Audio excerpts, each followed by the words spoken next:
গল্প পুরো প্রেম। লেখিকা আয়েশা আক্তার। আদতে আমরা এই পৃথিবীটাকে যতটা কঠিন মনে করি, আসলে পৃথিবীটা তার চেয়েও বেশি কঠিন। এখানকার কোনো কিছুই সহযোগ্য নয়। মানুষ জীবনের পথে চলতে চলতে এই চরম সত্যিটা উপলব্ধি করতে পারে। তিথি এসব ভাবতে ভাবতেই এয়ারপোর্টে দাঁড়িয়ে আছে আর ভাইয়া তানভীরকে খুঁজছে। এই কানাডার মাটিতে কিছুই চিনে না তিথি। এসব ভাবনার মাঝেই হঠাৎ করেই কই থেকে যেন এক দীর্ঘদেহী কালো কুচকুচ দেখতে এক লোক এসে তিথির গলায় ছুরি ধরল। তিথি অবাক হওয়ার সাথে সাথে ভীষণ ভয় পেয়ে গেল। তিথির গলা দিয়ে যেন কোন কথাই বের হচ্ছে না। এর মাঝেই অচেনা লোকটি সামনের কাউকে উদ্দেশ্য করে বলছে, তুমি যদি আর একটু সামনে আগাও তাহলে এই মেয়ের গলায় ছুরি চালিয়ে দিব। সামনের লোকটি স্বাভাবিকভাবে জবাব দিল, তো আমি কি করব? এই মেয়ে আমার কে হয় যে আমি ওকে বাঁচাব? এই আবেশবকে ভয় পায় না বুঝলে। তিথি করুণ চোখে একবার সামনে তো আরেকবার পেছনে তাকালো। মনে মনে ভাবতে লাগলো, কেমন নির্দয় মানুষেরা একটা অবলা অচেনা মেয়েকে মেরে ফেলতে চাইছে। এবার তিথি ভয়ে ভয়ে মুখ খুললো, কাদো কাদো মুখে বলল, দেখুন আমি এখানকার কিছুই চিনি না। কানাডা একদম নতুন, আমি এখানকার রেডমন্ড শহরে আমার ভাইয়া থাকে। ভাইয়া এখানকার নাগরিক। প্লিজ আপনারা আমাকে আপনাদের সাথে জড়াবেন না। আপনাদের শত্রুতা আপনারা অন্য কোথাও গিয়ে শেষ করুন, আমাকে মারবেন না প্লিজ। আব কপাল কুচকে তুমি নতুন হও আর পুরনো হও, তাতে আমার কি? আমি তো এই কালপ্রিটটাকে ধরে শাস্তি দিবই। আবরার আহমেদের সাথে শত্রুতা করার পরিণাম ওকে ভোগ করতেই হবে। আবার তিথির ঝগড়ার সুযোগ নিয়ে আগন্তুক লোকটি তিথিকে আবের উপর ধাক্কা দিয়ে চলে গেল। আব বুঝতে পেরে তিথিকে আরেকটা ধাক্কা দিয়ে লোকটির পিছু নিল। এতে করে তিথি পড়ে গেল আর তিথির কপাল খানিকটা কেটে গেল। তিথি উঠে বসতেই তানভীর এসে বোনকে দাঁড় করালো। মুখে চিন্তার ভাঁজ ফেলে বলতে লাগলো, এ কি তোর এই অবস্থা কেন? আর তুই এভাবে বসে আছিস কেন? তিথি হাউমাউ করে কেঁদে ভাইকে জড়িয়ে ধরল। ফুপিয়ে বলতে লাগলো, এখানকার মানুষজন খুব খারাপ ভাইয়া। তারপর ভাইকে সবটা খুলে বলল। এসবের মধ্যেই মিষ্টি একটা মেয়ে কণ্ঠ তিথির কানে এলো।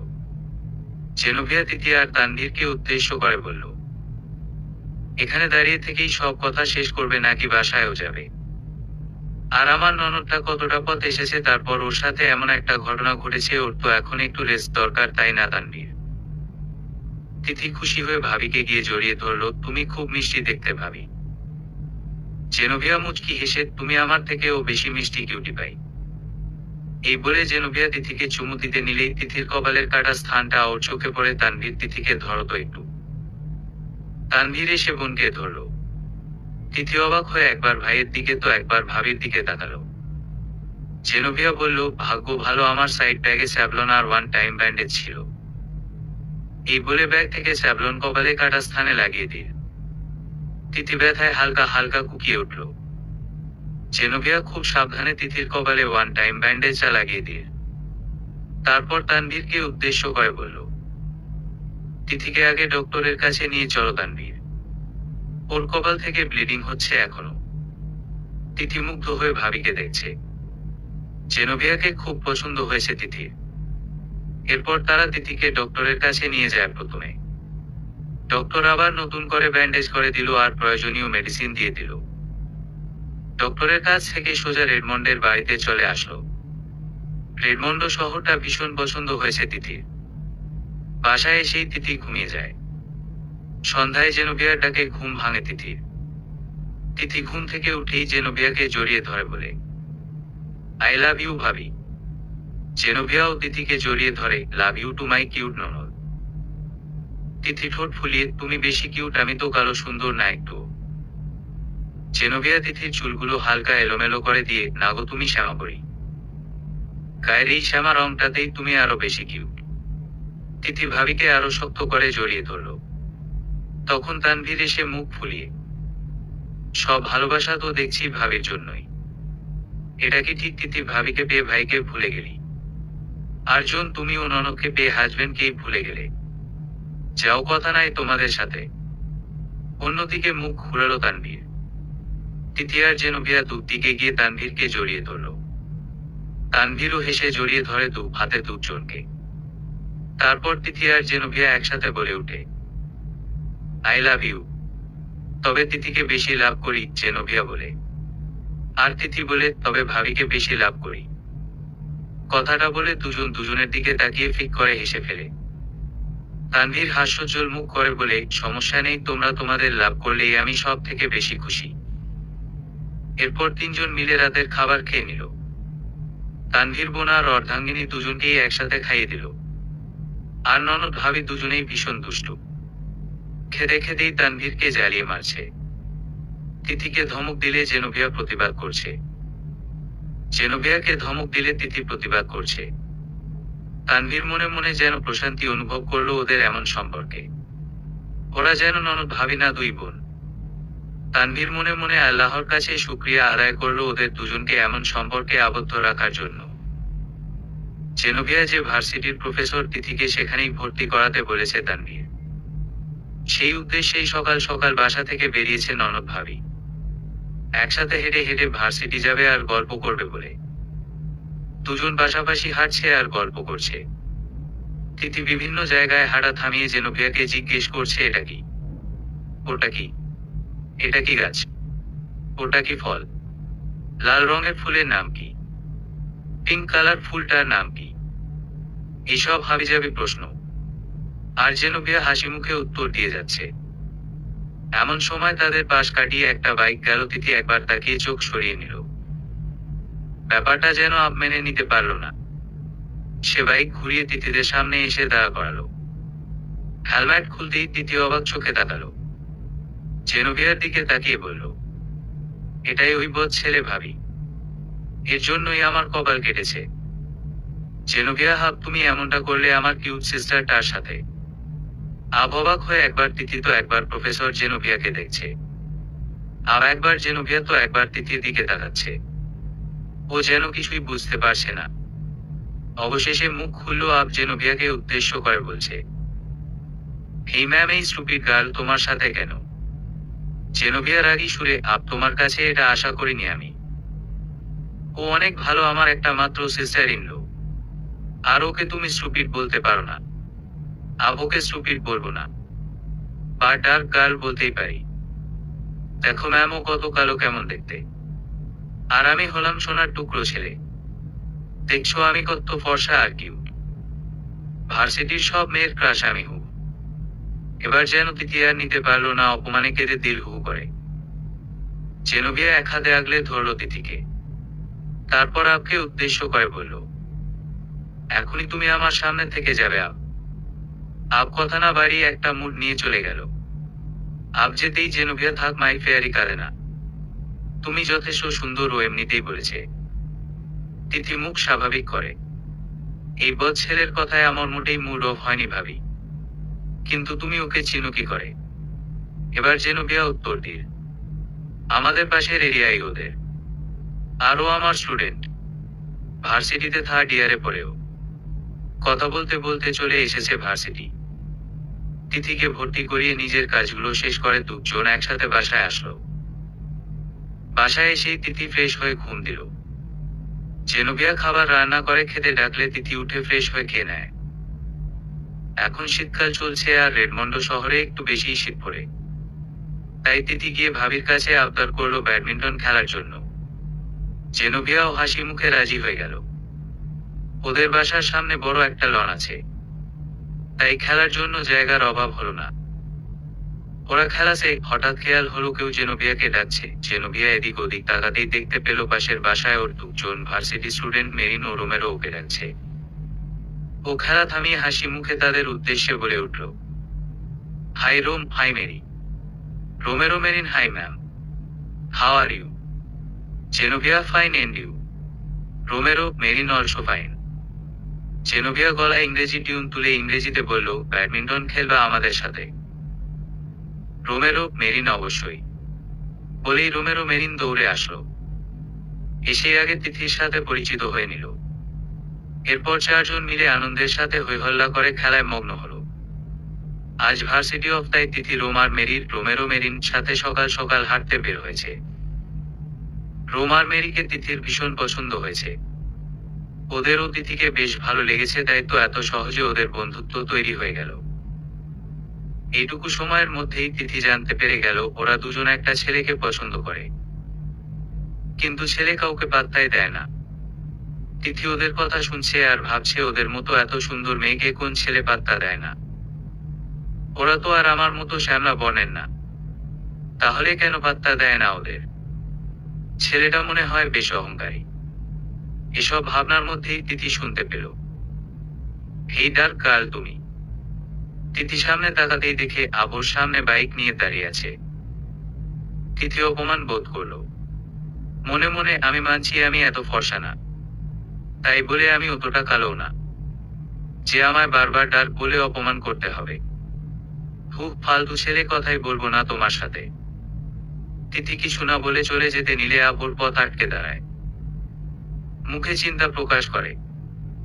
কাল, তুমি জানো আমি কে, কত মেয়ের ক্রাশ আমি, সেটা তুমি গুনেও শেষ করতে পারবে না। আর আমাকে কিনা তুমি অ্যাভয়েড করে চলছো। তিথি মনে মনে ক্রাশ ধুয়ে পানি খা তুই হারারাম। তুই তো নিজেই নিজের পরিচয় জানিস না, আবার আমাকে এসেছিস জিজ্ঞেস করতে। মুড়ি খা তুই, আমি তোর সাথে কথা বলবো না। তিথি আবারও বাড়ির পথে পা বাড়ালো। আব ভীষণ রেগে গেল এতে করে। আমাকে ইগনোর করছো, এত সাহস? ওয়েট, মজা দেখাচ্ছি। কথাগুলো মনে মন আওড়িয়ে তিথির সামনে গিয়ে সোজা কোলে তুলে নিল তিথিকে। তিথি হতভম্ব হয়ে তাকিয়ে আছে। কি হচ্ছে সবটাই তার মাথার উপর দিয়ে যাচ্ছে যেন। রোমার মেরি মনে মনে কষ্ট অনুভব করলো। ওদের ক্রাশ আপ কিনা শেষে তিথিকে কোলে তুলে নিল। নিশ্চয়ই ওদের মধ্যে কোনো সম্পর্ক আছে, নয়তো আব এমন করার কথা না। কিন্তু তিথি ওদের বিষয়টা বলার প্রয়োজন বোধও করল না। ওরা তো সবকিছুই শেয়ার করেছে তিথিকে, কিন্তু তিথি নাহার কথা বলবে না তিথির সাথে ওরা। এই বলে ওরা বাসার দিকে চলে গেল। দুজনেরই মন খারাপ হয়ে গেছে ভীষণভাবে। আর এতক্ষণে তিথি বাইকে বসিয়ে নিজ বাইকে বসে বাইক স্টার্ট দিয়ে দিছে। এতক্ষণে আপ তিথিকে বাইকে উঠিয়ে নিজেও বাইকে বসিয়ে বাইক স্টার্ট দিয়ে দিছে। তিথি হাত পা ছোড়া শুরু করায় আপ বাইকের গতি না কমিয়ে বরং বাড়িয়ে দিয়ে। এতে করে তিথি ভয় পেয়ে আপকে হালকা করে ধরে বসলো। আব মুচকি হাসলো। আব মনে মনে তোমাকে কিভাবে শান্ত করতে হয় আমি জানি। এরপর ধমকের সুরে তিথিকে বলল, আরো শক্ত করে ধর, পড়ে যাওয়া তো। তিথি কিছু না বলেই মুখ গোমরা করে আপকে খানিকটা জড়িয়ে ধরল। তিথি এতক্ষণ মন খারাপ করে থাকলেও এখন খুব এনজয় করছে। সে আপকে শক্ত করে জড়িয়ে ধরে রাস্তার ধারের গাছগুলোতে রঙিন সব ফুল দেখতে ব্যস্ত তিথি। আপ বাইকের লুকিং গ্লাসে তিথিকে দেখলো বার কয়েক। বড় একটা ট্রি হাউজের সামনে এসে হঠাৎ করেই ব্রেক করলো আপ। হঠাৎ এমন হওয়ায় তিথি টাল সামলাতে না পেরে পড়ে যেতে নেয়। আপ তাড়াতাড়ি করে ধরে ফেলে তিথিকে। মুখে যাচ্ছিল মার্কা হাসি ফুটিয়ে বলে, সুন্দর ছেলে দেখলেই গায়ে পড়ে যেতে চাও কেন? এটা কিন্তু ভালো লক্ষণ না। তিথি অপমানের আগে দুঃখে আপকে উদ্দেশ্য করে বলল, তুমি আসলেই খারাপ ছেলে। শুধু সুন্দর দেখতে হলেই চলে না, একটা সুন্দর মনও থাকতে হয়। সেটা তুমি বুঝবে না, কারণ তুমি তো ধার্মিকতার অহংকারে আবৃত। যারা অন্যকে সম্মান দিতে জানে না, তারা কখনো ভালো মানুষ হতে পারে। আর আমি মোটেও তোমার গায়ে পড়িনি, বরং তুমি আমায় জোর করে এখানে নিয়ে এসেছো। আবারও কিছু না বলে তিথি ঠোঁটে আঙুল দিল, একদম চুপ। বলেই তিথিকে কুলে তুলে নিল। তিথি ইচ্ছে মতো আপকে কিল ঘুষি মারছে। আব রেগে গিয়ে তিথি ধবাস করে মাটিতে ফেলে দেয়। আব ভালো করে কুলে তুলে নিয়ে যাচ্ছি, তা তোমার সহ্য হচ্ছে না। এখন দেখো কেমন লাগে। তিথি ওরে মাগো, এই ছেলে আমার কোমর ভেঙে দিল গো। বজ্জাত ছেলে, পাজি ছেলে, তোর জীবনেও বিয়ে হবে না। আব ধমকে সুরে, এই মেয়ে কি সব বলছো তুমি? উর্দুতে কি হাবিজাবি বলে যাচ্ছ? যা বলার ইংরেজিতে বলো। তিথি কপাল কুচকের আগে দুঃখে যত বাংলা গালি আছে সব দিয়ে দিল আবকে। জোরে জোরে আবের সামনে বলতে লাগলো, তুই একটা ভাল্লুক, তুই একটা রাক্ষস, আমার মতো নিরীহ একটা মেয়ের উপর অত্যাচার করছিস। তোর বউ হাতের মতো দেখতে হবে, আর তুই অতি তাড়াতাড়ি টাক মাথা হয়ে যাবি। আব বলছি না তোমাকে উর্দু বলবে না, যা বলার ইংলিশে বলো।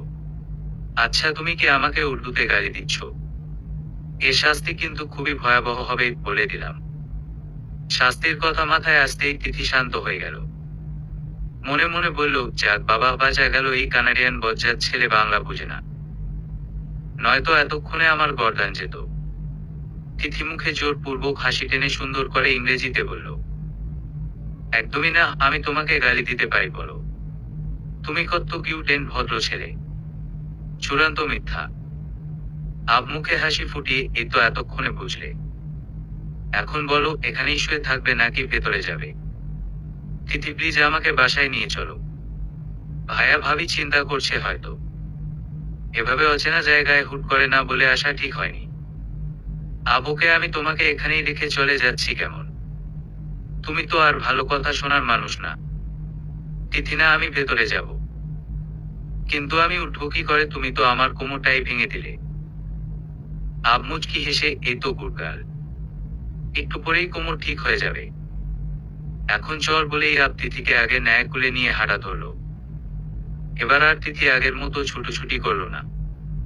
চুপচাপ আবের বুকের সাথে মাথা ঠেকিয়ে হাত দিয়ে কাজ জড়িয়ে ধরল। তিথি প্রথমবার শুনতে পেল আবের বুকের ভেতর হৃৎপিণ্ডে ক্রমাগত হয়ে যাওয়া আওয়াজ। কেমন ধ্রিম ধ্রিম শব্দ করছে হৃৎপিণ্ডটা। এই শব্দে তিথির শরীর দিয়ে কেমন যেন একটা শিহরণ বয়ে যাচ্ছে।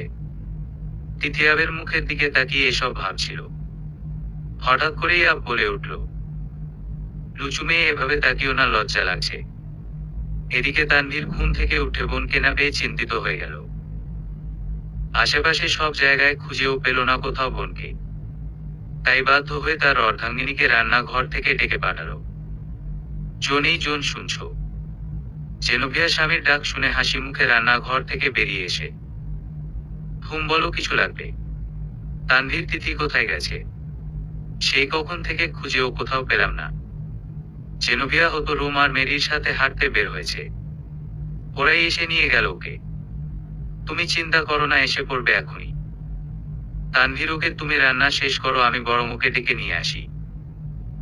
জেনোভিয়া, তোমার যেতে হবে না, আমার রান্না শেষ, আমি গিয়ে নিয়ে আসছি। তুমি ফ্রেশ হয়ে নাও। তানভীর ওকে। জেনোভিয়া তিথিকে ডাকতে গেল রোম আর মেরির বাসায়। বাসার সামনে গিয়ে নক করতেই রোম এসে লুকিং গ্লাসে দেখে নিল জেনোভিয়া দাঁড়িয়ে আছে।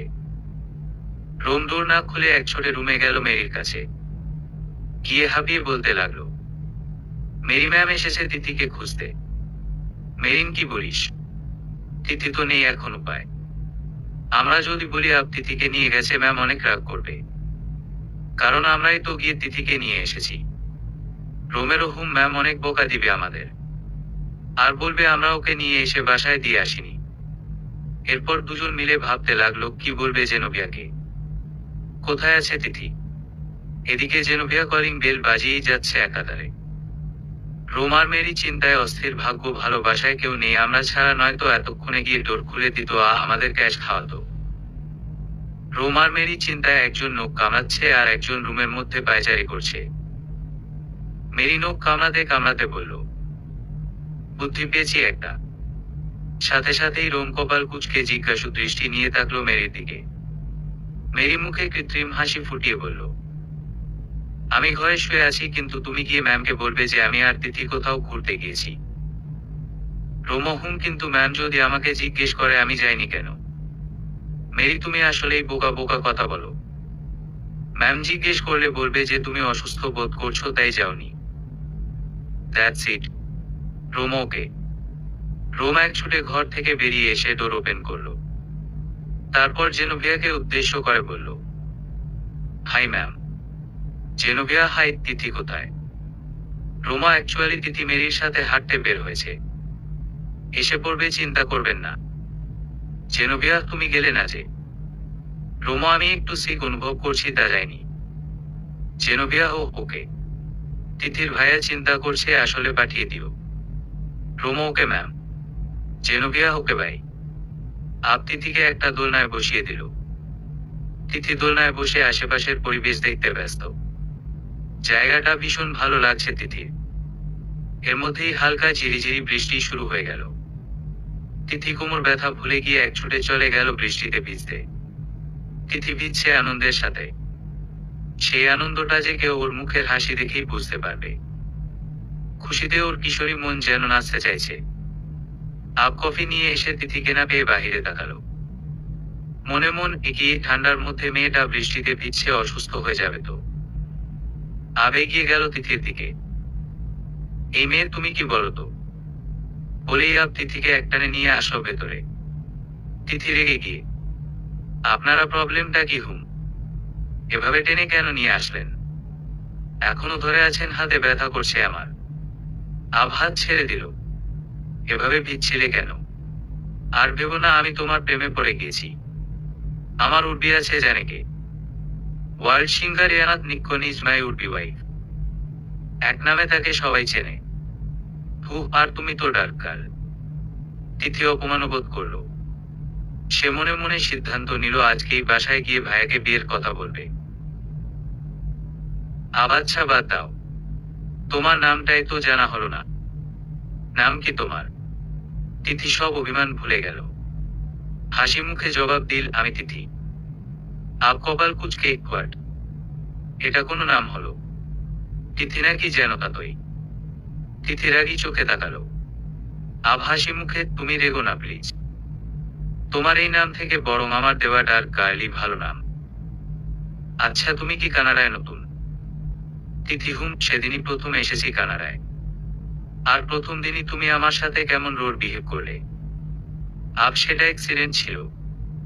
আর সেদিনের ঝগড়ার পর থেকেই তো তুমি আমাকে ফলো করা শুরু করলে। তিথি হোয়াট? আব ফলো করতে করতে একেবারে আমি যেখানে স্টাডি করি তুমিও সেখানেই অ্যাডমিট হলে। কেন? আর কোন ভার্সিটি না এদেশে? তিথি, তোর নিজের নামটা যেন কত সুন্দর। আব ফালতু একটা নাম, জীবনেও শুনি নাই এই নাম। তুই আসলেই ফাজিল। তোর 14 গোষ্ঠী ফাজিল। শুধু অহংকার ছাড়া আর কিছুই নেই তোর মাঝে। আব চিন্তিত মুখে, এই তুমি আবারও উর্দুতে গালি দিচ্ছ আমায়। তিথি না, আমি তো দোয়া করছি যেন তুমি আর তোমার উর্বি ফিউচারে অনেক হ্যাপি থাকতে পারো। আবো থ্যাঙ্কস। আচ্ছা, are you Pakistani girl? Tithi, no, Bangladesh. Ab এমন একটা ভাব করলো যেন বাংলাদেশ থেকে আসাটা নিছক একটা উটকো ব্যাপার। আব বিরক্ত ভরা কণ্ঠে বলল, এই বাংলাদেশি মানুষদের একেবারেই অপছন্দ আমার। কেন জানো? কোচ তারা বোকা টাইপ হয় আর অলসও হয়। বিশেষ করে বাঙালি মেয়েগুলোকে আরো বেশি অপছন্দ আমার। ওরা ছেলেদের থেকে অনেক বেশি বোকা হয়। ওদের মগজে কিলু বলতে কিছু নেই। ওদের মগজ বিক্রি করলে $50 পাওয়া যাবে না। আবের কথায় তিথির রক্ত টকবক করে উঠল রাগে। আব যে কথাগুলো ওকে ইঙ্গিত করে বলছে সেটা বেশ বুঝতে পারছে তিথি। এরকম পথ শোনানোর জন্যই মনে হয় জোর করে এখানে তুলে নিয়ে এসেছে। তিথি তীব্র ক্রোধের সাথে গর্জে উঠল। হ্যাঁ, বাঙালি মেয়েরা বোকা টাইপেরই হয়। ওদের মগজ বিক্রি করলে $50 পাওয়া যাবে না। তো তুমি তো স্বয়ং বুদ্ধির ভান্ডার। তুমি গিয়ে নিজের বুদ্ধি বিক্রি করে লাখপতি কোটিপতি হতে পারো না? কে নিষেধ করেছে তোমায়? আব তিথির চেঁচানোর কণ্ঠ শুনে অবাক হয়ে তাকালো। এই ডার্ক গার্ল, কি বলছো এসব? উর্দু বাংলা ফিক্স করে। তিথি নিজেই নিজের মাথায় একটা চাটি মারল।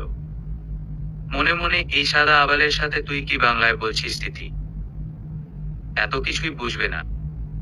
ভাগ্য ভালো আব বাংলা বোঝে না, নয়তো কপালে খারাপই ছিল। তিথি দুই পাশে মাথা নেড়ে হাসার চেষ্টা করে বলল, নাথিং। আব চোখ সরিয়ে নিয়ে সামনে দৃষ্টিপাত করল। কিছুটা ক্ষোভ নিয়ে বলল, আমি বাংলাদেশের মানুষদেরকে যেমন অপছন্দ করি, ঠিক তেমনই অপছন্দ করি বাংলা ল্যাঙ্গুয়েজটাকেও। সবসময় আমি topper student. Always highest mark all সাবজেক্টে, বাট এই বাংলাটা কিছুতেই আমার দ্বারা হবে না। স্প্যানিশ ভাষা ও এই বাংলা ভাষা থেকে সহজ। তিথির হাত পা রাগে কটমট করছে। মনে হচ্ছে আবের দুগালে কষিয়ে দুটো থাপ্পড় দিতে পারলে শান্তি লাগতো। কিন্তু এই বদ ছেলের গালে চর মারলেও তো আর বসে থাকবে না। আমার গালেও তো আরো জোরে ঠাটিয়ে থাপ্পড় দিয়ে দিবে। না থাক বাবা, এই ছেলের হাতে থাপ্পড় খেলে মরেই যাব। এসব ভাবতেই তিথির শরীর শিরশির করে উঠল। তাই থাপ্পড় মারার ইচ্ছেটাও দমিয়ে নিল তিথি।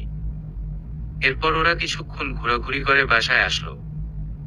পথে যে কত ভাবে আব তিথিকে অপমান করেছে সেটা আব নিজেও জানে না। তিথির অনেক রাগ হচ্ছে ঠিকই, কিন্তু ভয় রাগগুলো দেখাতে পারে না। আজ ভার্সিটিতে তিথির প্রথম ক্লাস, তাই সকাল সকাল রেডি হয়ে ব্রেকফাস্ট করে তানভীরের কাছ থেকে বিদায় নিয়ে জেনোভিয়াকে সঙ্গে করে বেরিয়ে পড়ল।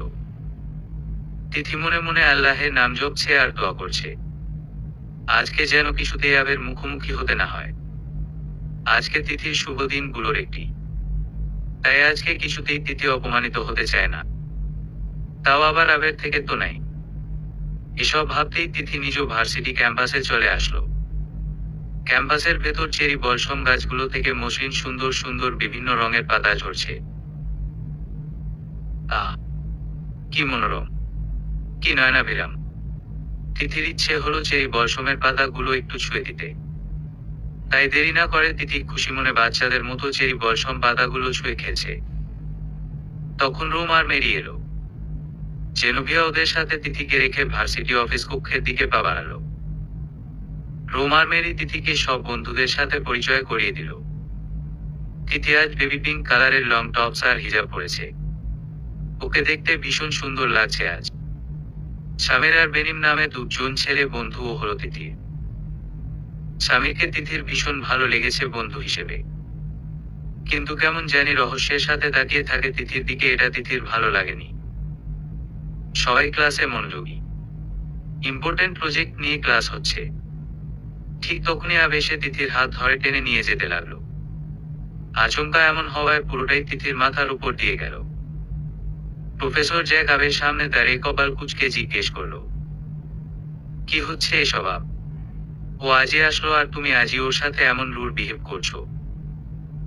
এমন করলে আমি তোমার প্যারেন্টসদের জানাতে বাধ্য হব। আব তিথির এক হাত শক্ত করে ধরে মুড নিয়ে বলল, I don't care me Jack. তুমি জানোই যে আব মোর ডেয়ারিং বয়, সো ভয় দেখিয়ে লাভ নেই। আর শোনো, আমি ওকে নিয়ে পালিয়ে যাচ্ছি না, একটু পরেই এসে দিয়ে যাব। এই বলে আব রুম থেকে বেরিয়ে করিডোর সামনে দিয়ে তিথিকে টেনে টেনে আনতে লাগলো। জোরে ধরায় তিথি হাতে ব্যথা অনুভব করছে। দু ফোঁটা পানিও গড়িয়ে পড়লো চোখ বেয়ে। তিথি কিছুতেই বুঝতে পারে না এই ছেলের প্রবলেম কোথায়, ওর সাথে কেনই বা এমন করে। তিথির ধৈর্যের বাঁধ ভেঙে গেল। সে প্রতিবাদী সুরে বলে উঠল, স্টপ ইট আপ, আইসে জাস্ট স্টপ। আবের কোনো হেলদোল হলো না। সে নিজের মতো করে এগিয়ে যেতে লাগলো আগের মতো নির্বিকার ভঙ্গিতে, যেন কেউ তাকে কিছু বলেনি। তিথির কান্না পাচ্ছে, দেরি না করে অলরেডি কাঁদাও শুরু করে দিছে। হঠাৎ করেই আব তিথির হাত ছেড়ে দিয়ে বলল, ডার্ক গার্ল, তোমাকে বেবি পিঙ্ক কালারে বেবিদের মতোই লাগছে, তাই তোমার সৌন্দর্য আরো দ্বিগুণ বাড়িয়ে দেওয়ার জন্য চেরি বলসম রাজ্যে নিয়ে এলাম। কথাটা বলেই আব তিথিকে চোখে ইশারা করে বলল, আশেপাশের পরিবেশটা দেখতে। তিথি চারপাশে চোখ বুলিয়ে হঠাৎ করেই আবকে জড়িয়ে ধরল। তিথি জড়িয়ে ধরতেই আব মনে মনে অদ্ভুত এক প্রশান্তি অনুভব করছে। আব কপাল কুঁচকে ভাবছে, এটা কি হলো, ডার্ক গার্ল আমায় জড়িয়ে ধরেছে, অথচ আমার খারাপ লাগার বদলে ভালো কেন লাগছে। এই বেঙ্গলি ডার্ক গার্ল জাদু টাদু করে ফেলেনি তো আমায়? না না আব, তুই এই মেয়েকে এখনই ধাক্কা দিয়ে ফেলে দে, নয়তো বশ হয়ে যেতে পারি সেই মেয়ের কাছে। তিথি মনে মনে, এটা কি হলো, আমি খুশি দেখেই জড়িয়ে ধরলাম শেষমেশ। এর থেকে তো চেরি বলসম গাছকে জড়িয়ে ধরাও ভালো। না বাবা তিথি, তুই এখনই একে ছেড়ে দে, নয়তো আবার তোকে ধাক্কা দিয়ে ফেলে দিবে। তিথি ওকে ছেড়ে দেওয়ার আগেই আব জোরে এক ধাক্কা দিয়ে দিল তিথিকে। তাল সামলাতে না পেরে তিথি পড়ে যেতে নিলেই ইয়ানা, আবের উডবি ওয়াইফ, এসে ওকে ধরে নিল। তিথি মেরিনের দিকে তাকাতেই ইয়ানা আবকে উদ্দেশ্য করে বলল, এসব চরিত্রহীন মেয়েদের সাথে আমার উডবি মিশে। সে বড়লোক সোনার টুকরো ছেলে, তার লাইফে বোম ছাড়াও 2-4টা গার্লফ্রেন্ড থাকতেই পারে। আমি মেনে নিব, কিন্তু তাই বলে এর মতো আনকালচার একটা মেয়ে। আব রেগে গেল, হাউ ডেয়ার ইউ। ওকে তুমি আর যাই বলো বাট চরিত্রহীন বলতে পারো না। অ্যাটলিস্ট আমি এটা মেনে নিব না। তিথি বিস্ময় নিয়ে আবের দিকে তাকালো।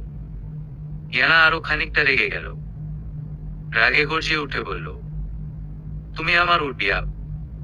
এই বেঙ্গলি আনকালচার মেয়েটার জন্য তুমি এভাবে আমার সাথে রুড বিহেভ করছো। আব মুঠো শক্ত করে বলল, আমি তোমার উডবি বাট হাজবেন্ড নই এখনো। সো আমার সাথে অধিকার ফলাতে আসবে না। একদমই না। আর শোনো, তুমি কেবল আমার বন্ধু ছিলে এনেছো। আমি তোমাকে কখনো ভালোবাসিনি, আর হয়তো কখনো বাসবো না। ড্যাড তোমায় চুজ করেছে, বাট ও নট লাইক ইউ। আর কি বললা তুমি? ও আনকালচার হতে পারে, বাট তোমার মতো না। আমি ওকে ভীষণ অপছন্দ করি ঠিকই, কিন্তু তার মানে এই নয় তুমি ওকে অপমান করবে আর আমি সেটা চুপচাপ মেনে নিব। ইয়ানা আরো বেশি রেগে গেল। তুমি এই মেয়েটার জন্য আমাকে এভাবে ওর সামনে অপমান করেছো। এর প্রতিশোধ আমি নিয়েই ছাড়বো বলে ইয়ানা হনহন করে চলে গেল। নিজের রাগ দমন করতে চেরি বলসম গাছে কয়েকটা ঘুষি দিল।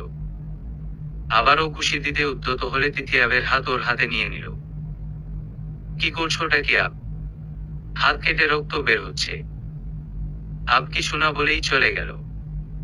তিথি হতভম্ব হয়ে তাকিয়ে থেকে ভার্সিটি ফিরে গেল। ভার্সিটি শেষে তিথি জেনোভিয়ার জন্য অপেক্ষা করছে, তখন বেনিম তিথির সামনে এসে দাঁড়ালো। তিথি মাথা নিচু করে নিল। বেনিম চোয়াল শক্ত করে জিজ্ঞেস করলো, আবের সাথে কিসের সম্পর্ক তোমার? তিথি অবাক চোখে তাকিয়ে বলল, নাথিং। তাহলে ও তোমাকে তখন ওভাবে টেনে নিয়ে গেল কেন? আমাকে বকাঝকা করার জন্য। কারণ ও আমাকে নিজের শত্রুর থেকেও বেশি ঘৃণা করে। বেনিম সামনে তাকাতেই দেখে জেনোভিয়া এদিকে আসছে, তাই আর কিছু না বলেই চেয়ে গেল। তিথিও জেনোভিয়ার সাথে বাসায় আসলো। তিথির ভার্সিটিতে তিনটি মাস পেরিয়ে গেল। সবার সাথেই তিথির বেশ ভালো বন্ধুত্ব। ছেলেদের মধ্যে সামির খুবই ভালো একটা ছেলে। তিথিকে অনেক হেল্প করেও। জেনোভিয়ার কাজ পড়ে যাওয়ায় তিথিকে আজ একাই বাসায় যেতে বলল। যদিও জেনোভিয়া প্রথমে ওকে থাকতেই বলেছিল, কিন্তু তিথি জোর করেই বাসার উদ্দেশ্যে পা বাড়ালো। মেইন গেটের সামনে আসতেই সামির বাইক নিয়ে তিথির সামনে এসে দাঁড়ালো। তারপর তিথিকে উদ্দেশ্য করে বলল, হাই তিথি, ম্যাম কোথায়? তুমি একা যাচ্ছ যে আজ? তিথি মুখে হাসি ফুটিয়ে, আসলে ভাবির একটু কাজ আছে তাই আর কি। ও তাহলে চলো, আমি তোমাকে বাসায় পৌঁছে দিচ্ছি। না, আমি যেতে পারবো। চলোই না আজকে। সবসময় তো আর আমার সৌভাগ্য হবে না। তিথি লজ্জা পেয়ে কৃতজ্ঞতা প্রকাশ করে যেতে রাজি হলো। এরপর সামিরের বাইকে উঠে বসলো। সামিরের বাসার সামনে দিয়ে তিথির বাসায় যেতে হয়, তাই সামির নিজ বাসার সামনে এসে বাইক দাঁড় করলো। এরপর বলল, চলো আমাদের বাসা থেকে একটু ঘুরে দেখিয়ে আনি তোমায়। তিথি প্রথমে না করলেও সামারের জোড়াজড়িতে যেতে বাধ্য হলো। ভেতরে গিয়ে তিথি যেন রাজপ্রাসাদ দেখছে, আর ভাবছে এমনও বাসা হয়, তাও আবার বাস্তবে। তিথি অবাক হয়ে তাকিয়ে আছে। এর মধ্যেই একজন সুন্দরী রমণী তিথির সামনে এলো। দেখেই বোঝা যাচ্ছে কৈশোরকালে কতটা সুন্দর ছিলেন উনি। এখনো বা কম কিস। আরো 10টা বিয়ে অনায়াসে দেওয়া যাবে। সামেরার কথায় তিথির ঘোর কাটল। মা, এটা হচ্ছে তিথি, আমার নতুন বন্ধু। আর তিথি এ হচ্ছে আমার মা। তিথি যেন আকাশ থেকে পড়ল। এত সুন্দর ইয়াং মহিলা সামিরের মা।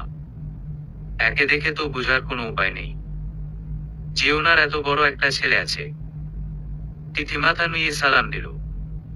সামিরের মা শনি সালামের জবাব দিয়ে বলল, ভাই মিষ্টি তো তুমি দেখতে। স্বামী যতটা বলেছিল তার থেকেও বেশি।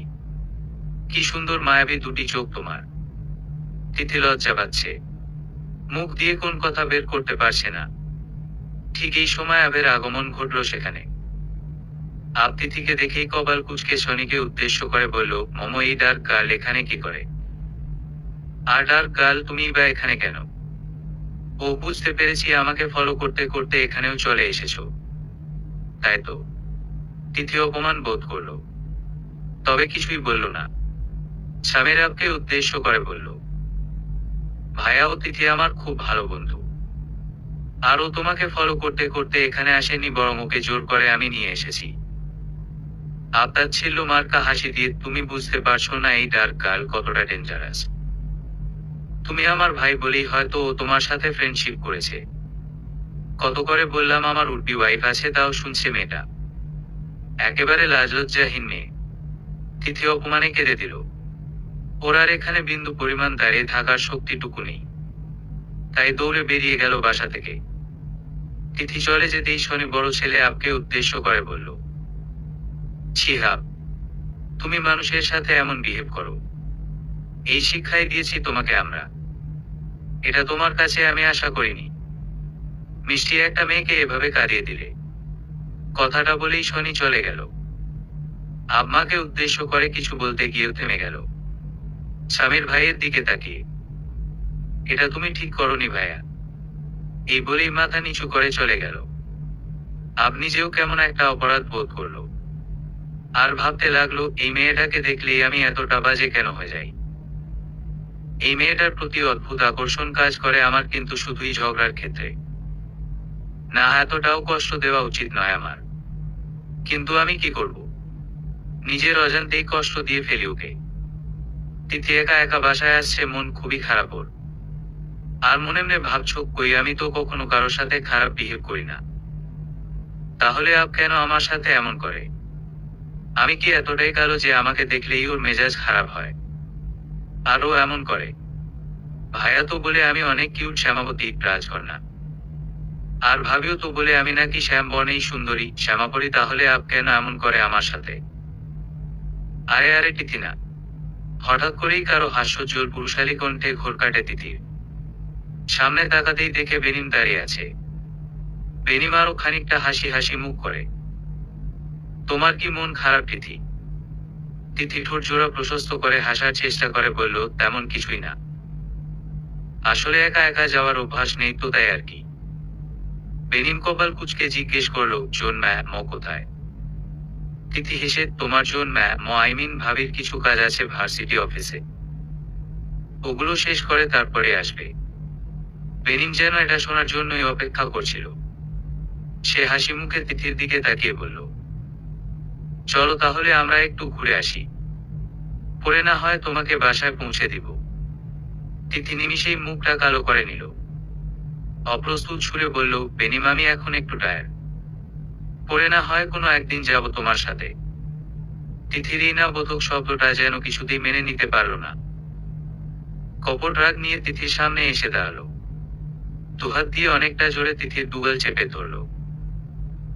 এদিকে আড়ালে দাঁড়িয়ে আপ সবটা দেখছে। তিথির গালে স্পর্শ করায় আপ বেনিমের দিক ক্রোধ নিয়ে তাকিয়ে হাত মুঠো করে নিল। কিন্তু সামনে আগালো না।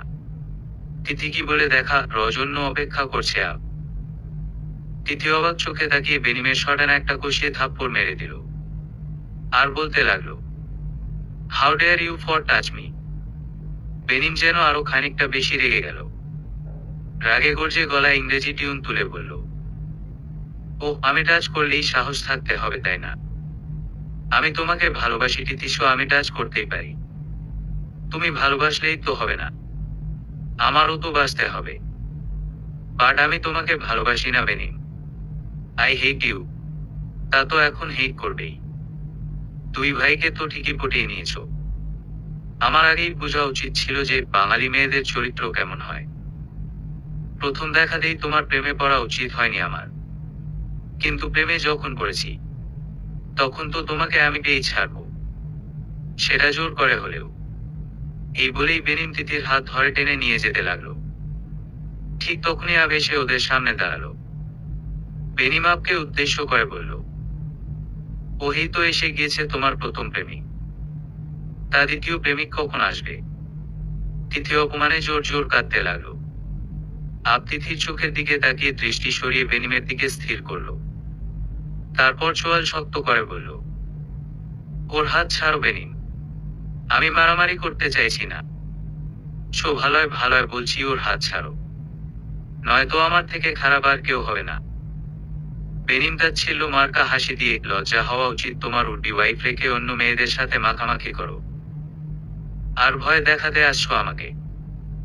আমি তোমাকে ভয় পাই না, কিন্তু আজকে আমারও মারামারি করার মুড নাই, তাই চলে যাচ্ছি। বার শুনে রাখো তিথিকে আমি আমার করেই ছাড়বো, অ্যাট এনি কষ্ট। বলেই বেনিম হনহনিয়ে চলে গেল।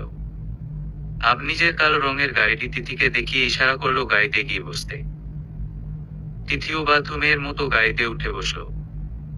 আব গিয়ে ড্রাইভিং সিটে বসে নিজ সিট বেল্ট বেঁধে তিথিরটাও বেঁধে দিল। এরপর তিথির চোখের পানিগুলো দু হাতে মুছে দিয়ে মাথায় পড়া গ্রিন হিজাবের দিকে তাকালো। হিজাবের উপর আলতো করে ঠোঁট ছুঁয়ে আদুরে গলায় বলল, কেঁদো না, অসুস্থ হয়ে যাবা। বেনিমকে আমি শাস্তি দিয়ে দিব, তবুও কেঁদো না প্লিজ। তুমি আমার পছন্দের কেউ হও বা অপছন্দের, বাট আমার জিনিস কেবল আমারই, আর আমার জিনিসে হাত দেওয়ার শাস্তি ওকে পেতেই হবে। পরদিন ভার্সিটি গিয়ে তিথি শুনতে পেল একজন বেনিমকে অনেক জঘন্যভাবে মেরেছে। তিথি আর বুঝতে বাকি রইল না এটা কার কাজ হতে পারে। তবে তিথি মনে মনে খুশি হয়েছে বেনিমকে মারায়। সবাই যার যার বন্ধুদের সাথে আড্ডায় মেতে আছে। তিথি কারো সাথে কথা না বলেই লাইব্রেরি গিয়ে বসে পড়ল। কিছু বই হাতে নিয়ে পড়তে লাগলো। হঠাৎ করেই কেউ একজন তিথির সামনের চেয়ারটা টেনে নিয়ে বসলো। আচমকা এমন হওয়ায় তিথি ভয় পেয়ে গেল। সামনে তাকাতেই দেখে ডোন্ট কেয়ার ভাব নিয়ে বই পড়ছে। তিথি যেন আকাশ থেকে পড়লো, এই ছেলে আবার পড়ালেখাও করে। একে দেখে তো মনে হয় ঝগড়া মারপিট ছাড়া আর কিছুই পারে না। তিথি বিস্ময় প্রকাশ না করে উঠে চলে যাচ্ছিল। আবের পাশ দিয়ে যাওয়ার সময় শক্ত করে তিথির হাতটা ধরে হেঁচকা টানে কুলের উপর বসিয়ে দিল। তিথি তো অবাকের উপর অবাক। ডেভিল মার্কা হাসি দিয়ে, ডার্ক গার্ল, তুমি কি আমায় ভয় পাচ্ছ? প্রেমে পড়ে যাওয়ার ভয়? এক চোখ টিপে তিথি চোখে মুখে অস্পষ্ট বিরক্তি ফুটিয়ে, হোয়াট, প্রেমে পড়বো আমি? তাও আবার তোমার? সোফানি। মনে মনে কষ্ট অনুভব করলো কিন্তু মুখে প্রকাশ করলো না। উল্টো শয়তানি হাসি দিয়ে বলল, আরে উঠবি আছে তো কি হয়েছে, বিয়ে তো আর করিনি। তোমার একটা চান্স আছে, ট্রাই করে তো দেখতেই পারো। আমি যেমন সুন্দর তেমনি আমার মনটাও সুন্দর, তোমাকে চান্স দিলেও দিতে পারি। ট্রাই করে দেখতে পারো। বলেই দু হাতে ধরে তিথিকে দাঁড় করিয়ে দিল। এরপর চোখ টিপে চলে গেল। তিথি হতভম্ব হয়ে দাঁড়িয়ে রইল। পাগল নাকি এই হোয়াইট ক্যাট? কখন কোথায় কি বলে নিজেই জানে নাও। কি সব আজীব আজীব কথা বলে গেল। অফরেতে ভাইয়া ভাবির সাথে একটা গ্রিন হাউসে ঘুরতে গেল। গ্রিন হাউসটা পুরো চেরি বলসম গাছে ভরা। বর্ষাকাল হওয়ায় ঝিরিঝিরি বৃষ্টি হচ্ছে। এটা যেন তিথির ভালোই লাগছে। হঠাৎ করেই জেনোভিয়ার ফোনে কল আসলো। রিসিভ করার কয়েক সেকেন্ড পরেই জেনোভিয়ার মুখমণ্ডল কেমন থমথমে কালো বর্ণ ধারণ করলো। তানভীর তিথি দুজনই তার কাছে এগিয়ে আসলো। জেনোভিয়া তিথিকে জড়িয়ে ধরে কেঁদে দিয়ে। তানভীর কপাল কুঁচকে জিজ্ঞাসু দৃষ্টিতে তাকিয়ে রইল। কিছু বলতে পারছে না। তিথি এক হাত জেনোভিয়ার গালে রেখে আদরে কণ্ঠে জিজ্ঞেস করলো, কে কল করেছিল ভাবি? কি হয়েছে বলো? জেনোভিয়া কোনো রকমে কান্না আটকে বলল, ড্যাড অসুস্থ, ফেয়ারি। এরপর তানভীরের দিকে তাকিয়ে বলল, আমাকে একটু বাবার বাসায় নিয়ে যাবে প্লিজ। তানভীর স্ত্রীর পাশে এসে আদুরে গলায় বলল, এভাবে কেন বলছো? বাবা অসুস্থ আর আমরা যাব না তা কি করে হয়? দরকার পড়লে সেখানে গিয়ে সবার পায়ে ধরে ক্ষমা চেয়ে নিব। তাও যাব আমরা, আর এখনই এখান থেকেই। সাথে সাথেই তিথি উচ্ছ্বসিত কণ্ঠে বলল, তোমার বাবা মানে আমাদেরও বাবা। চলো সবাই মিলে এখনই যাব বাবাকে দেখতে। জেনোভিয়া তিথি আর তানভীরের এমন কথায় খুশি হলো। ওরা বের হয়ে রেডমন্ডো থেকে মন্টেমেরো শহরে যাওয়ার জন্য গাড়িতে উঠছে। এমন সময় আসলো। এটা আবেরই গ্রিন হাউস, কিন্তু সেটা তিথি জানে না। তিথিকে দেখলেও তিথি তাড়াহুড়োয় খেয়াল করেনি আবকে। এতে খানিকটা মন খারাপ করলো। গাড়ি ছেড়ে দিল জেনোভিয়ার বাবার বাড়ি মন্টেমেরো শহরের দিকে। ভেতরে গিয়ে দোলনায় বসে পড়ল। এটা ওর প্রিয় জায়গাগুলোর একটি। এখানে এলেই ওর সব মন খারাপ দূর হয়ে যায়। কিন্তু আজ তার উল্টো এখানে আসার পর থেকে মনটা কেমন খারাপ হয়ে গেল। গ্রিন হাউসের চারদিকে রয়েছে ছোট ছোট বিভিন্ন পাহাড়। পাহাড়ের গায়ে ছড়িয়ে ছিটিয়ে রয়েছে নানান রং বেরঙের সব ফুল। চমৎকার মনোরম এক পরিবেশ। এখানে আসলে যে কারোই মন ভালো হয়ে যাবে। মাত্র কয়েকদিন হলো গ্রিন হাউসের চতুর্দিকে চেরি বলসম গাছগুলো লাগিয়েছে। এতে যেন এর সৌন্দর্য হাজার গুণ বেড়ে গেছে। ওই দিন তিথি চেরি বলসম পছন্দ করে জানার পরদিনই এখানে চেরি বলসম গাছগুলো লাগিয়েছে।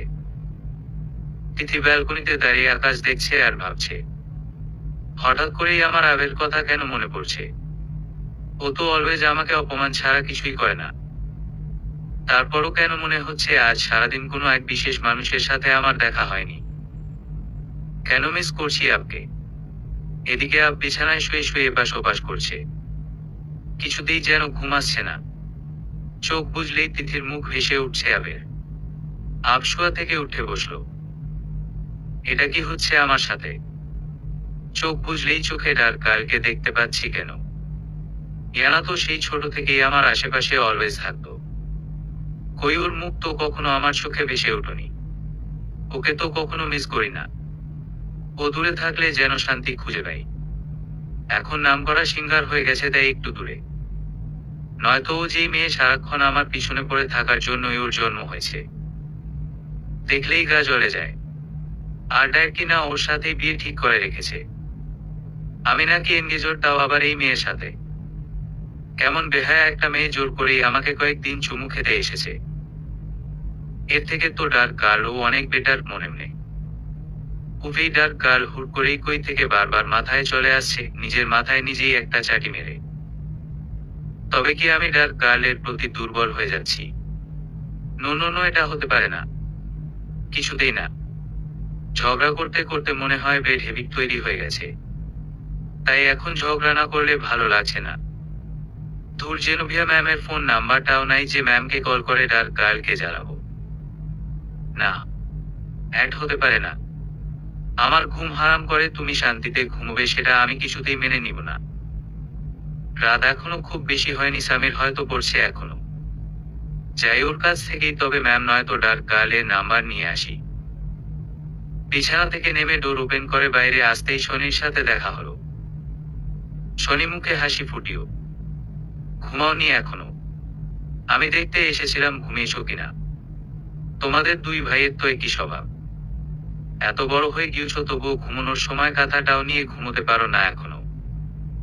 আমাকে এসে কাঁথা কম্বল ঠিক করে দিতে হয়। আব মুচকি হেসে মায়ের দিকে তাকিয়ে বলল, মম তোমাকে তো করেও থামানো যায় না। কত করে না বলি যে এত কষ্ট করতে হবে না তোমার।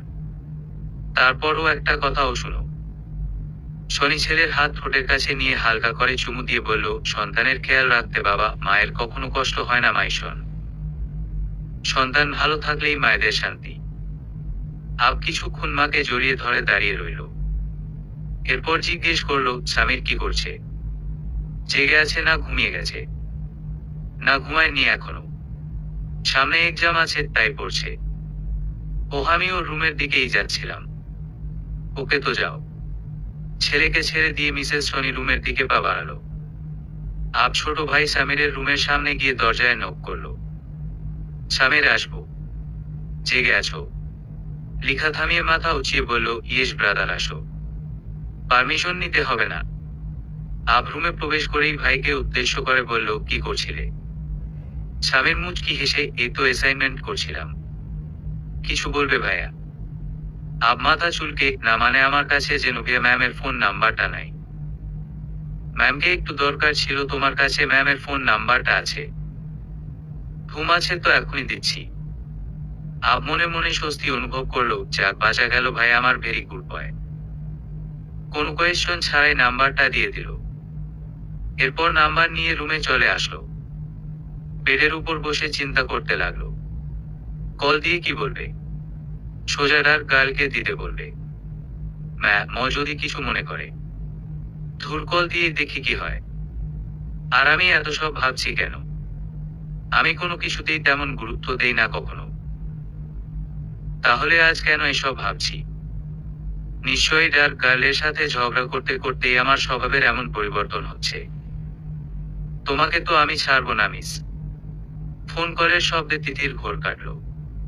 ফোন হাতে নিয়ে দেখে তার ফোনে তো কল আসেনি। তাহলে কলটা বাজছে কোথায়? বিছানায় তাকিয়ে দেখে জেনোভিয়ার ফোনটা ভুল করে রেখে গেছে। ফোন হাতে নিতে নিতেই কল কেটে গেল।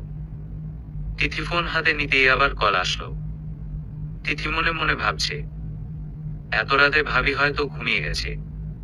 এখন ওদেরকে ডিস্টার্ব করা ঠিক হবে না।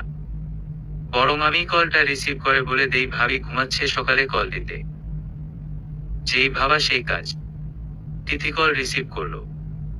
হ্যালো, আমি তিথি, আসলে আপনি যাকে কল করেছেন সে ঘুমিয়ে আছে। বলেই তিথি কল কেটে দিতে নেয়।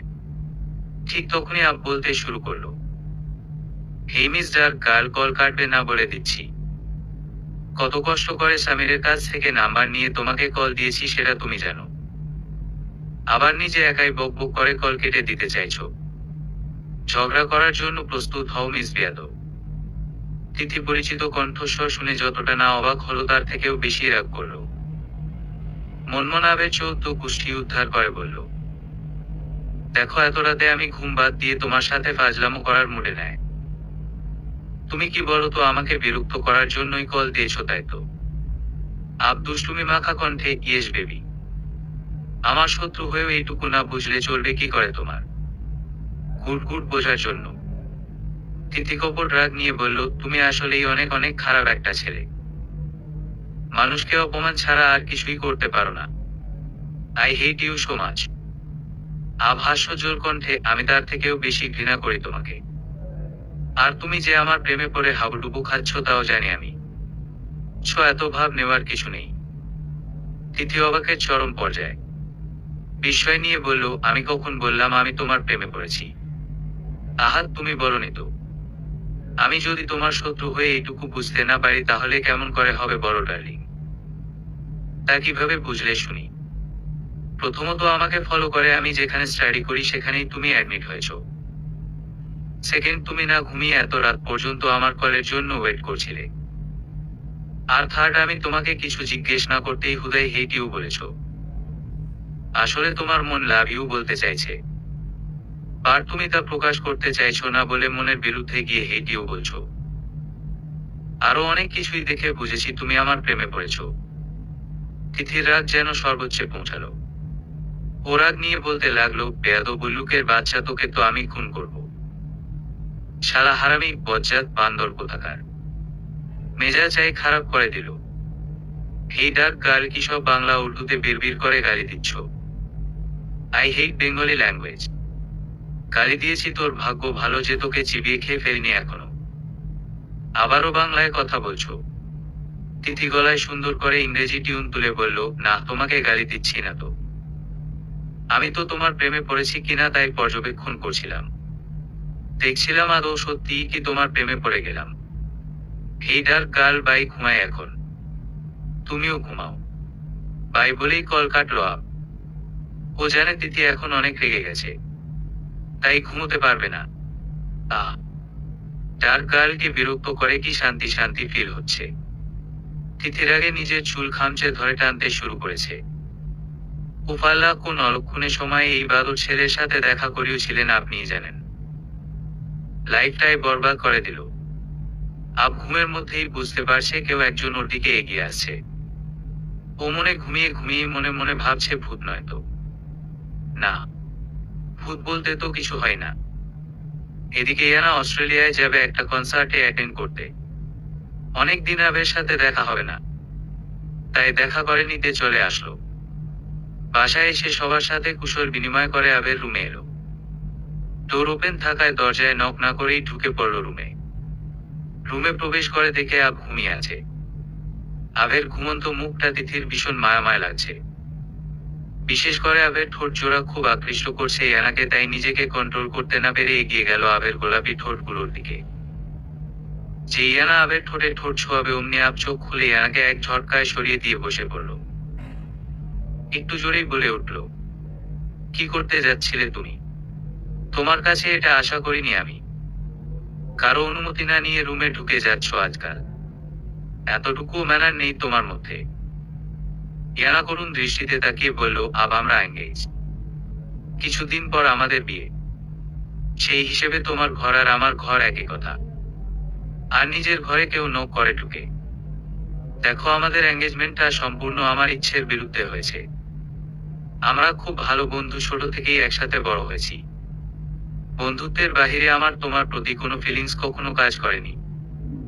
কিন্তু আমি তো তোমায় ভালোবাসি আব। আমার দোষটাই বা কোথায়? তোমার দোষ আছে কিনা জানি না, তবে আমার সময় লাগবে।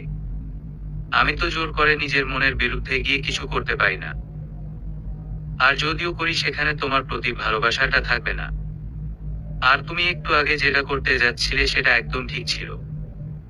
আমার রাগ সম্পর্কে তোমাকে জানানোর প্রয়োজন আছে বলে মনে করছি না। তোমার ভুলের পরিণতি কি হতে পারে সেটাও হয়তো বলে দিতে হবে না তোমায়। সো নেক্সট টাইম আমার ইচ্ছের বিরুদ্ধে এমন কিছু করো না, যার কারণে আমি তোমাকে কোনো ভয়ানক শাস্তি দিতে বাধ্য হই। So be care. বলেই আব ওয়াশরুমের দিকে পা বাড়ালো। জনপ্রিয় রকস্টার ইয়ানাত নিক্কন রাগে কটমট করছে। রাগ কন্ট্রোল করতে আবের খাটে জোরে একটা লাথি মেরে স্থান ত্যাগ করলো।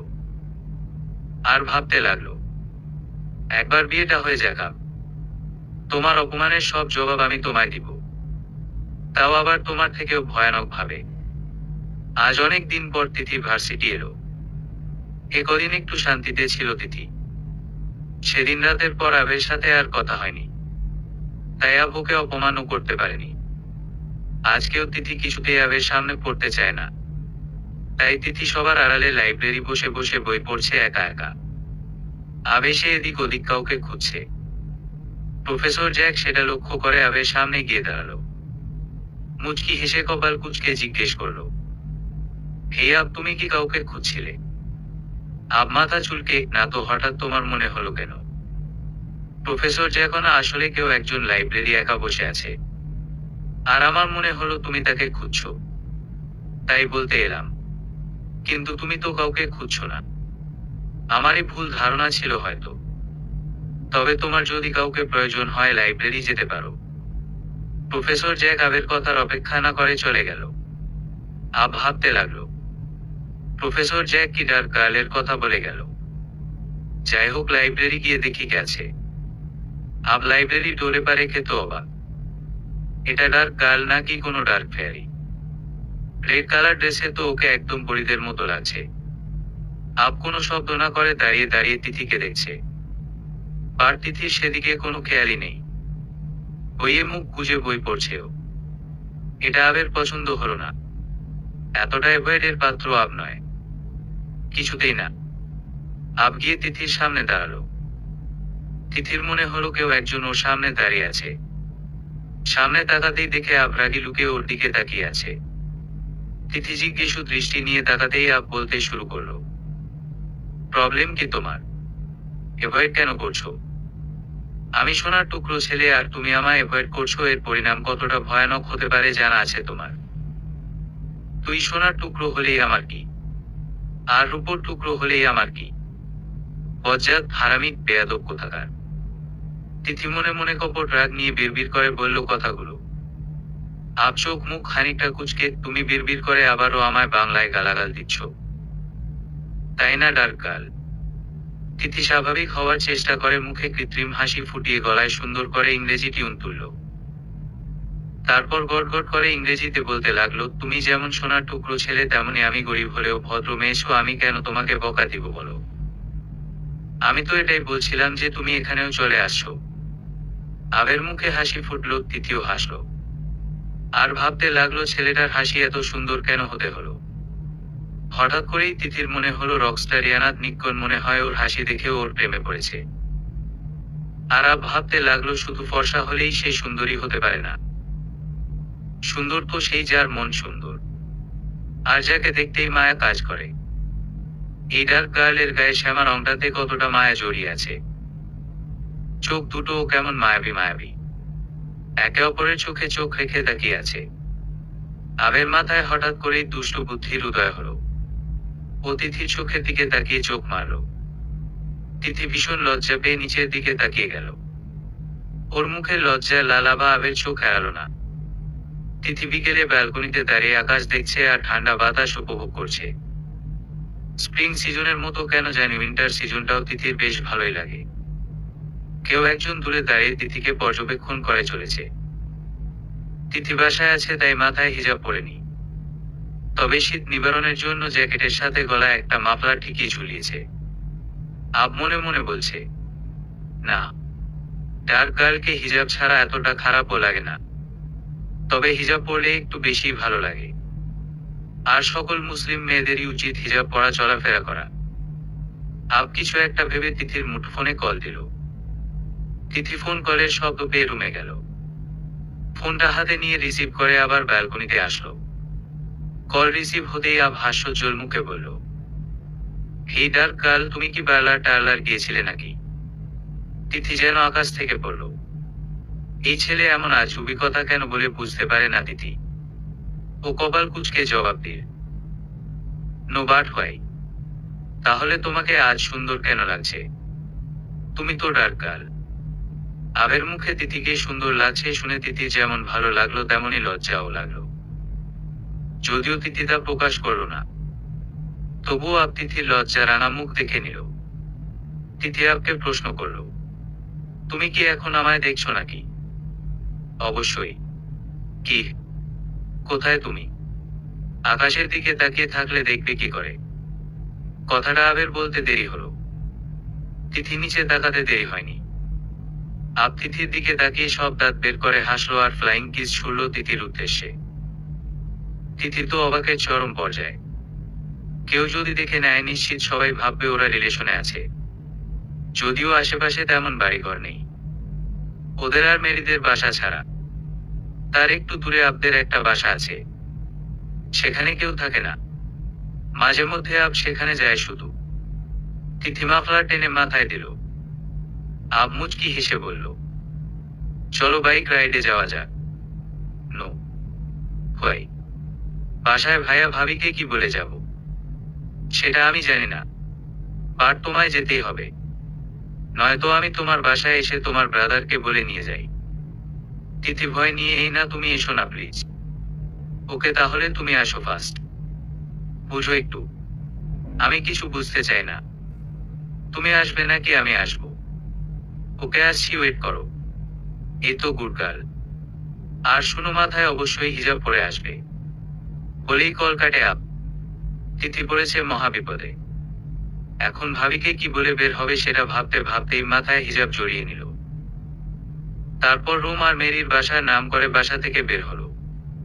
আপ তিথিকে দেখে মুচকি হেসে বাইকে বসলো।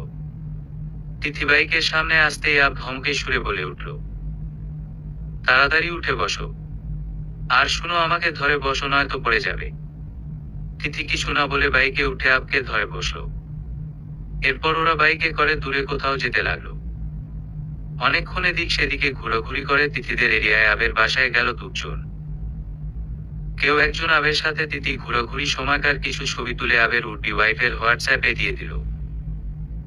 এতে করে রকস্টার রিয়ানাত নিক্কন ভীষণ রেগে গেলেন, রাগে নিজের ফোনটা ছুঁড়ে মারলেন। এরপর অন্য একটা ফোন দিয়ে কল করে কিছু মাস্তানদের আদেশ দিল তিথির উপর অ্যাটাক করার জন্য। সাথে সাথেই মাস্তানদের অ্যাকাউন্টে মোটা অঙ্কের টাকা পাঠিয়ে দিল রকস্টার রিয়ানাত নিক্কন। বাসায় একা একা বোর হচ্ছে তিথি।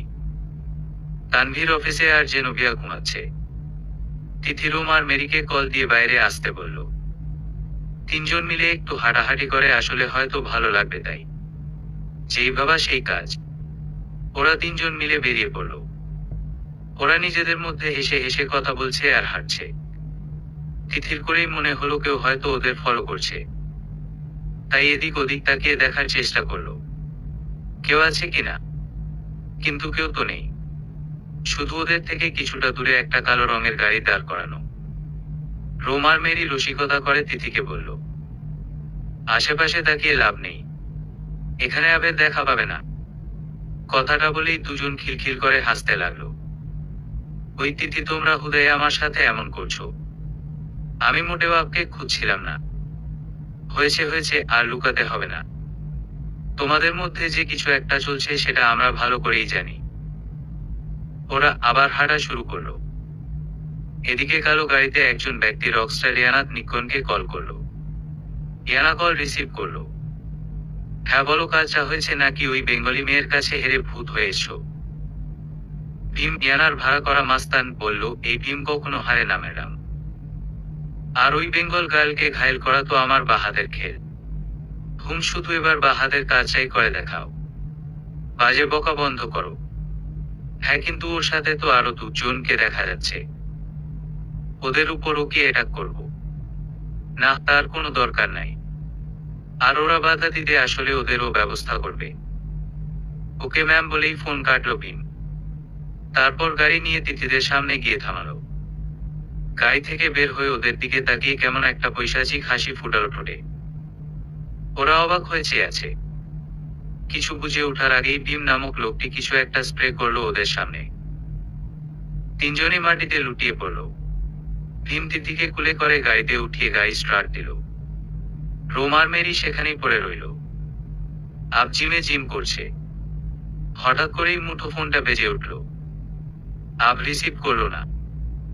এভাবে কয়েকবার রিং হওয়ার পর আব ভাবলো কেউ হয়তো কোনো দরকারে কল করেছে। তাই তাড়াতাড়ি পরের কলটা আসতেই ফোন হাতে নিল। ফোন হাতে নিয়ে দেখে তার বিশ্বাসযোগ্য গুপ্তচর তারাস কল করেছে। সাথে সাথেই কল রিসিভ করে আব। হ্যালো তারাস, কোনো প্রবলেম? প্রবলেম ছাড়া আমি তোমায় কল দিয়েছি কখনো? আব বিরক্ত ভরা কণ্ঠে জবাব দিল তারাস। আব সবার সাথে কঠোর বিহেভ করলেও এই ছেলেটার সাথে কঠোর বিহেভ করতে পারে না। কারণ এই ছেলেটাই তো আপকে কত শত বিপদের হাত থেকে রক্ষা করেছে। তাই আব কাউকে সরি না বললেও ওকে সরি বলতেই পারে। সরি, আসলে জিমে ছিলাম। আবের কাছে থেকে সরি শুনে তারাসের তেমন কোনো হেলদোল হলো না।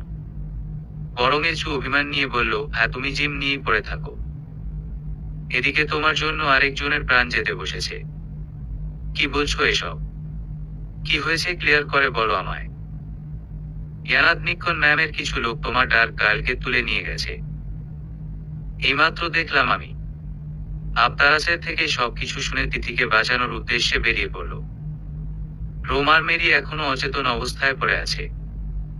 ওদের এরিয়াতে কেবল 3টিই বাড়ি, তাই মানুষজন খুবই কম থাকায় কারো চোখেও পড়েনি ওদের। স্প্রেটা সাময়িক সময়ের জন্য মানুষকে অজ্ঞান করে, তাই আধ ঘন্টা পরই রোমের জ্ঞান ফিরল। পাশ ফিরতেই খেয়াল করলো মেরিও চোখ খুলে তাকিয়েছে। ওরা দুজন বাসায় চলে গেল। জেনোভিয়া আর তানভীর তিথির চিন্তায় অস্থির হয়ে আছে। এই পর্যন্ত 3বার মেরিদের বাসায় গিয়ে খোঁজ নিয়েছে।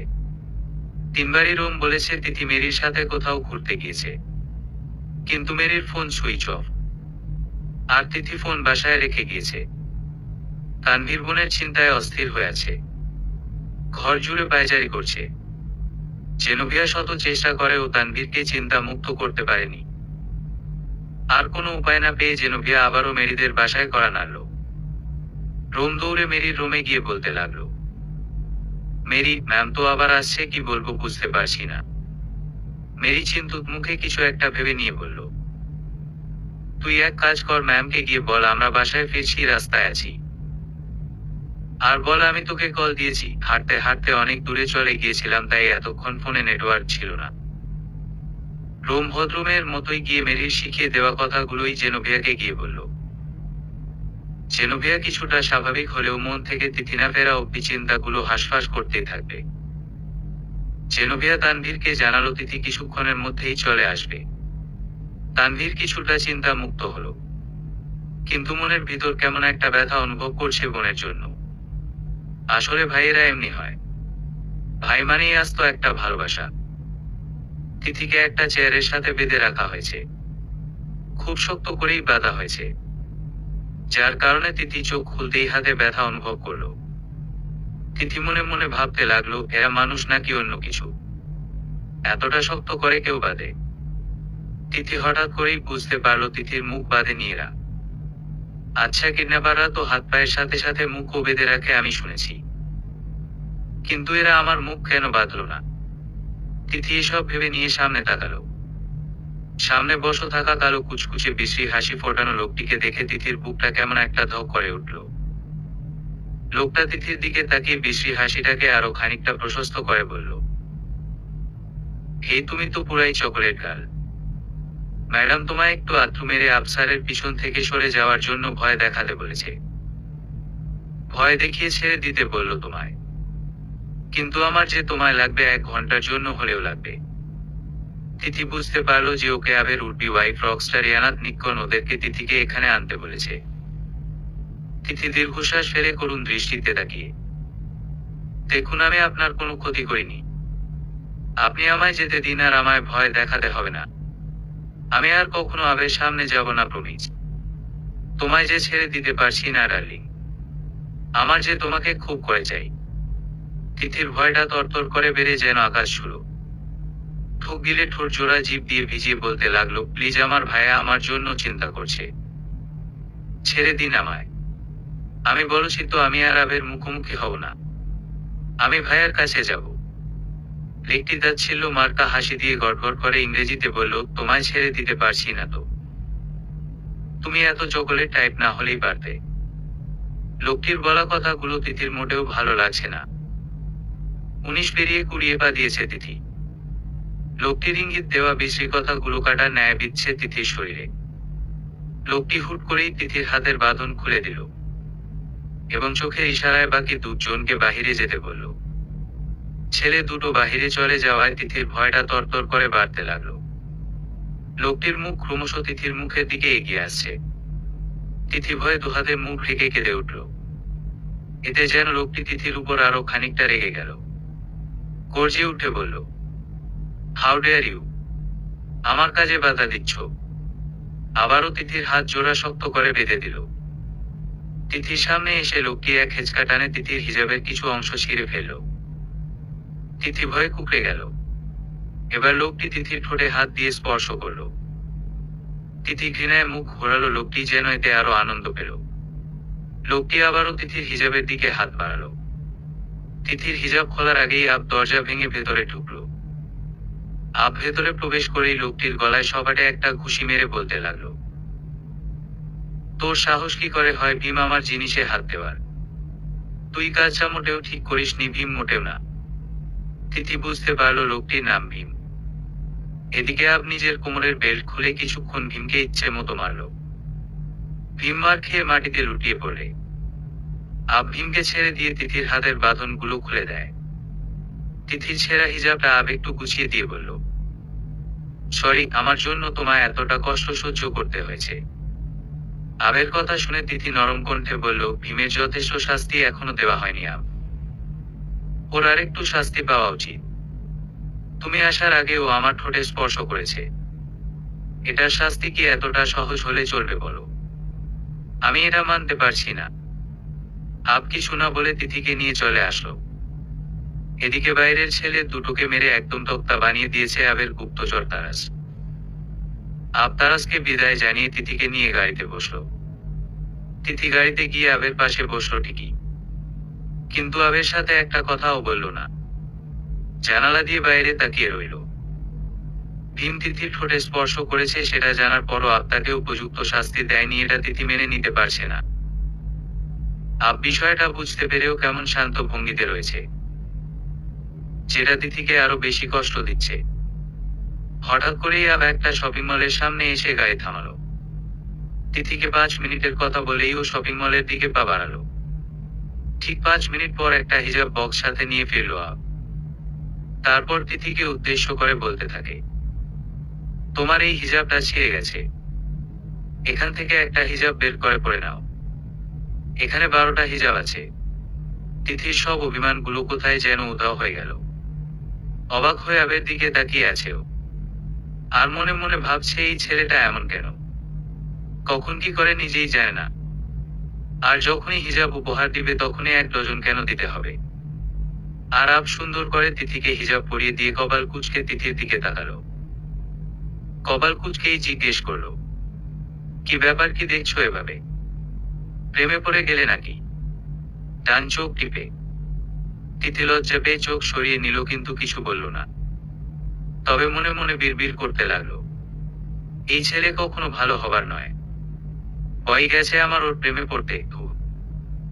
আব তিথির বিড়বিড় করা দেখে মুচকি মুচকি হাসছে। হঠাৎ আজান পড়ে যাওয়ায় আব একটা মসজিদের সামনে এসে গাড়ি থামালো। তিথিকে উদ্দেশ্য করে বলে উঠল, তুমি একটু অপেক্ষা করো, আমি নামাজটা পড়ে আসছি। তিথি অবাক হয়ে জিজ্ঞেস করলো, আর ইউ মুসলিম? অফকোর্স, এত অবাক হওয়ার কি আছে? তিথি প্রশ্নের জবাব না দিয়ে উল্টো প্রশ্ন ছুড়ল, আব কি কোনো মুসলিমদের নাম? আমি তো ভেবেছি তুমি খ্রিস্টান। আব যেন তিথির কথা শুনে খানিকটা অবাক হলো। হাস্যজ্জ্বল মুখে বলল, নো ম্যাম, আই এম মুসলিম।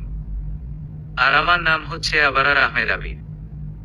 এখন তুমি বলবে যে আমি কানাডিয়ান, তাহলে আমার নাম কেন বেঙ্গলিদের মতো? আসলে আমার ড্যাড বাংলাদেশি, তাই আমার নামটাও ড্যাডের পছন্দ মতোই রেখেছে। এত বড় নাম এখানকার কেউ উচ্চারণ করতে পারে না, তাই সংক্ষেপে আব বলেই ডাকে সবাই। তিথি অবাক হয়ে পুরো কথা শুনল। আব নামাজ পড়তে মসজিদে চলে গেল, আর বলে গেল ওনা আসা পর্যন্ত নিজের খেয়াল রাখতে গাড়ি থেকে বের না হতে। ভীম চোখ খুলতেই সারা শরীরে ভারী ব্যথা অনুভব করল। শরীরের প্রতিটি গোড়ায় গোড়ায় ব্যথা করছে ভীমের। ভীম সামনে তাকাতেই দেখলো আব ওর সামনে বসে কেমন এক অদ্ভুত হাসি হাসছে। ভীম ভয় পেয়ে ঢোক গিলল। আব মুখে সেই অদ্ভুত হাসিটা ধরে রেখেই ভীমের সামনে এসে বসলো। ভীমের চোখ বরাবর চোখ রাখলো। ভীম দেখলো রাগে আবের চোখ লাল হয়ে আছে। চোখ দিয়ে মনে হচ্ছে যেন আগুন বের হচ্ছে। সেই আগুনে যেন ভীমকে ভস্ম করে দেবে আব। আব চোখ বন্ধ করে রাগ কন্ট্রোল করার চেষ্টা করলো। এরপর চোখ খুলে ভীমের দিকে দৃষ্টি নিক্ষেপ করে জিজ্ঞেস করলো, তিথি তোমার কোনো ক্ষতি করেছে? ভীমের গলা দিয়ে কথা বের হচ্ছে না। তারপরও মাথা নেড়ে না বোঝালো। আব রাগান্বিত কণ্ঠে বলল, তাহলে ওকে কেন অ্যাটাক করলে? ভীম কিছু না বলে চুপ করে রইল। এতে করে আবারও খানিকটা রেগে গেল। ক্রোধ নিয়ে বলল, কিভাবে কথা বের করতে হয় তা আমার খুব ভালো করেই জানা আছে। বলবে নাকি ভিন্ন উপায় অবলম্বন করব? ভীম ভয় পেয়ে তরতর করে সত্যিটা বলতে লাগলো। আসলে সারিয়ানাথ ম্যাম আপনার সাথে তিথিকে সহ্য করতে পারে না। তাই উনি আমাদেরকে বলেছে আমরা যেন ওকে ভয় দেখিয়ে বলি আপনার সাথে না মিশতে। আব যথেষ্ট শান্ত ভঙ্গিতে বলল, তাহলে ও তো ভয় পেয়ে তোমার কাছে বারবার ওকে ছেড়ে দেওয়ার জন্য অনুরোধ করছিল। কিন্তু তুমি ওর সাথে অসভ্যতম করতে চেয়েছিলে কেন? ভীম চুপসে গেল। কোনো উত্তর না দিয়ে মাথা নিচু করে নিল। এতে করে আব রেগে গেল। ধমকে সুরে বলল, ওর তো কোনো দোষ নেই। আর ও আমার সাথে কখনোই নিজ থেকে কথা বলতে আসে না। আমি ওকে জোর করে ওর সাথে ঘোরাঘুরি করি। আমার ভালো লাগে ওকে। ঝগড়া করার জন্য হলেও আইনি ধার।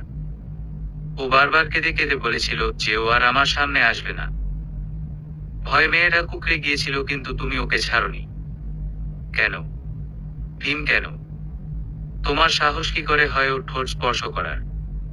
আমার জিনিসের দিকে হাত বাড়িয়ে কাজটা তুমি মোটেও ঠিক করনি ভীম।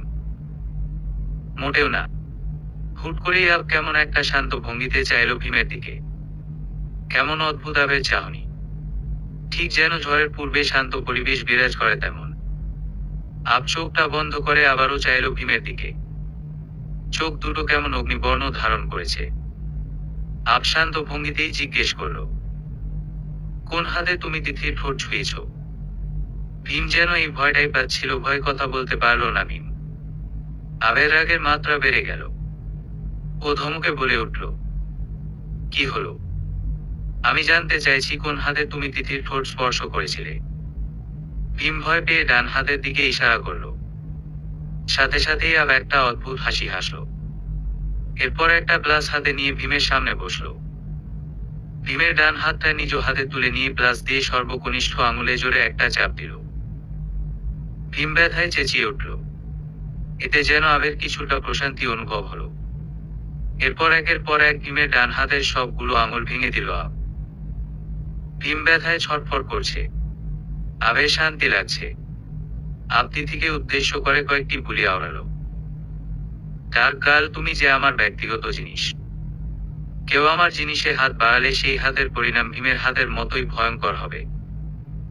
আব ভীমকে উদ্দেশ্য করে বলল, তোমার রকস্টার ম্যাডামকে বলে দিও পরবর্তীতে যেন এমন ভুল আর না করে। তাহলে আমার থেকে খারাপ আর কেউ হবে না। কথাটা বলেই আব গড়গড় করে চলে গেল। তিথি মাথায় হালকা চোট পেয়েছে। ঘুমের মধ্যেও কেমন ব্যথা অনুভব করছে। আর এদিকে আব শুয়ে শুয়ে বাসবাস করছে। কিছুতেই যেন ঘুম আসছে না ওর। ফোন হাতে নিয়ে দেখে রাত 2টো বাজে। অথচ ঘুম আসার নামই নিচ্ছে না। চোখ বুঝলেই তিথির মুখ ভেসে উঠছে।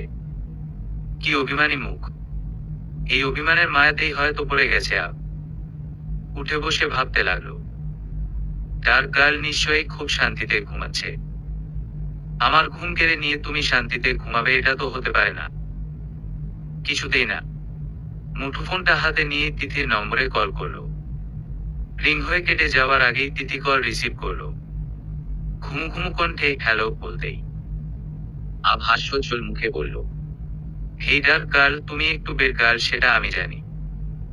তবে তুমি যে দিন দিন চোর হয়ে যাচ্ছ সেটা তো জানতাম না আমি। তিথির খানিকটা রাগ লাগলো। একে তো এত রাতে আবর ঘুম নষ্ট করে ওকে কল দিয়েছে, আবার এখন কি সব আবল তাবল বকছে। ঘুমু ঘুমু কণ্ঠেই বলল, আমি ঘুমাবো, রাখি বলেই কেটে দিতে নিচ্ছিল তিথি। সাথে সাথেই বলে উঠে, এখন যদি কল কাটো বাসা থেকে তুলে আনবো বলে দিলাম। তিথি কল না কেটে বসে বসে ভাবতে লাগলো, রাত 2টোর সময় এমন পাগলামি করার কি মানে আমার জানা নেই। এই ছেলে পাগল টাগল হয়ে গেল কিনা আল্লাহ মালুম। হাসি মুখে বলল, তুমি আমায় পাগল ভাবতেই পারো, আমি কিছু মনে করব না। তিথি অবাকের চরম পর্যায়ে বিস্ময় ভরা কণ্ঠে শুধালো, আপনি কি করে বুঝলেন? আমি তো কথাগুলো মন থেকে বাইরে বেরিয়ে করিনি। আবের হাসি আরো খানিকটা প্রশস্ত হলো।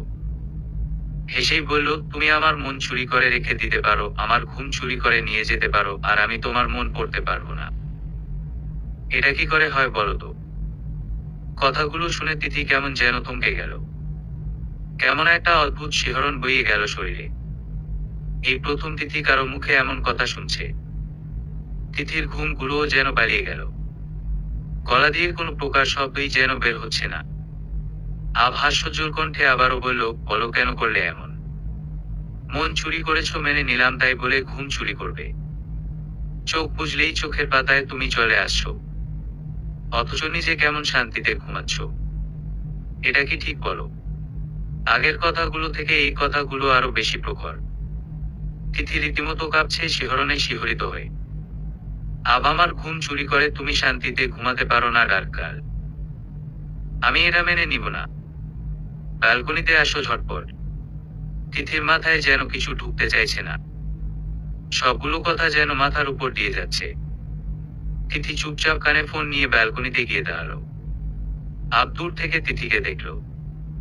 এরপর আর কোনো কথা না বলে বাই বলে চলে গেল। কারণ সে জানে তিথি এখন আর ঘুমাতে পারবে না। তাতে কি, আবের ডার্কাল আবের মন চুরি করবে, আবার ঘুমও চুরি করবে। এসব করে সে নিশ্চিন্তে ঘুমাবে, সেটা আব মেনে নিবে? কিছুতেই না। তিথি কোনো এক ঘরের মধ্যে চলে গেল। পরদিন আর তিথি বাসা থেকে বের হয়নি। শরীর খারাপ লাগছে তাই বাসাতেই রেস্ট নিচ্ছে তিথি। আবু সারাদিন বাসা থেকে বের হলো না, এমনকি তিথির কোনো খবরও নিল। আব কোনো কিছু নিয়ে ভীষণ চিন্তিত।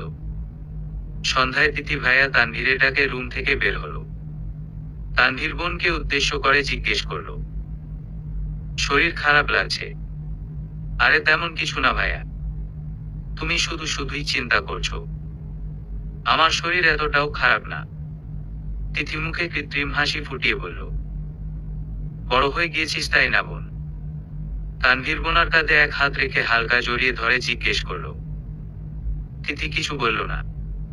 আয় একসাথে বসে কিছুক্ষণ টিভি দেখি আর আড্ডা দেই। আমিও সেটাই ভাবছিলাম। দুই ভাই বোন মিলে আড্ডা দিচ্ছে আর টিভি দেখছে। জেনোভিয়া রান্নাঘর থেকে এসে জিজ্ঞেস করলো, কফি না চা? পপকর্ন। জেনোভিয়াকে বলার সুযোগ না দিয়ে তিথি তানভীর একসাথে বলে উঠল। জেনোভিয়া মুখে হাসি ফুটিয়ে রান্নাঘরের দিকে পা বাড়ালো। 5 মিনিট পর পপকর্ন নিয়ে হাজির হলো। তিথি আর তানভীরের মাঝখানে রেখে হাস্যোজ্জ্বল কণ্ঠে বলল, এই নাও তোমাদের পপকর্ন। চলে যাচ্ছিল তিথি জেনোভিয়ার হাতটা ধরে ফেলে, তুমিও বসে যাও না, কিছুক্ষণ সবাই মিলে হইচই করে টিভি দেখি। রাতের খাবার রান্না করতে হবে না। খাবে কি? আরে আরে মাই ডিয়ার ওয়াইফ, আমি আছি কিসের জন্য? তানভীর মুড নিয়ে কথাটা বলল। তিথি জেনোভিয়া দুজনেই বড় বড় চোখ করে তানভীরের দিকে তাকালো। তানভীর ঠোঁটে হাসি ঝুলিয়ে রেখে বলল, আরে তোমরা অমন করে তাকিয়ে আছো কেন? অহগর, তোমরা কি নাকি ভেবে বসেছো? বলতো আমরা কি ভেবেছি? দুজন একসাথে। তোমরা ভাবছো আমি রান্না করব? তাহলে? আবারও দুজন একসাথে জিজ্ঞেস করলো। 3 জন মিলে রাতের কানাডা শহর ঘুরবো, এরপর রেস্টুরেন্টে গিয়ে ডিনার করে আসবো। তিথি জেনোভিয়া দুজন দুপাশ থেকে তানভীরকে জড়িয়ে ধরলো। তানভীর রসিকতা করে বলল, ছাড়ো, তোমরা এভাবে ধরে রাখলে শ্বাসকষ্ট হয়ে যাবে আমার। দুজনই রাগ করে ছেড়ে দিয়ে দুদিকে মুখ ঘুরিয়ে নিল। তানভীর ফিক করে হেসে দিয়ে দুহাতে দুজনকে জড়িয়ে ধরে, আরে ইয়ার মজা করছিলাম। তোমরাই তো আমার পৃথিবী। রাত 12টা বাজে, তিথি ব্যালকনিতে দাঁড়িয়ে চাদরের সাথে কথা বলছে। হুট করেই কাঁধে কেমন একটা গরম হাওয়া অনুভব করলো। প্রথমে পাত্তা না দিলেও পরপর কয়েকবার এমন হওয়ায় তিথি কিছুটা ভয় পেয়ে গেল। মনে মনে, আল্লাহ, এত রাতে এসব কি? ভূত নয় তো? এমন সময় কাঁধে কেউ চুমু দিল। তিথি ভয় পেয়ে শব্দ করেই বলে উঠল, এ দেখি রোমান্টিক ভূত। আফিক করে হেসে দিল, কিন্তু শব্দ করল না। তিথি আল্লাহর নাম জপ করতে করতে পিছনে ঘুরল। আপকে দেখে যেই চেঁচাবে অমনি আপ তিথির মুখ চেপে ধরল। কিছুক্ষণ পর ছেড়ে দিয়ে তিথির কানের কাছে মুখ নিয়ে ফিসফিস করে বলল, সারাক্ষণ এত চেঁচাও কেন?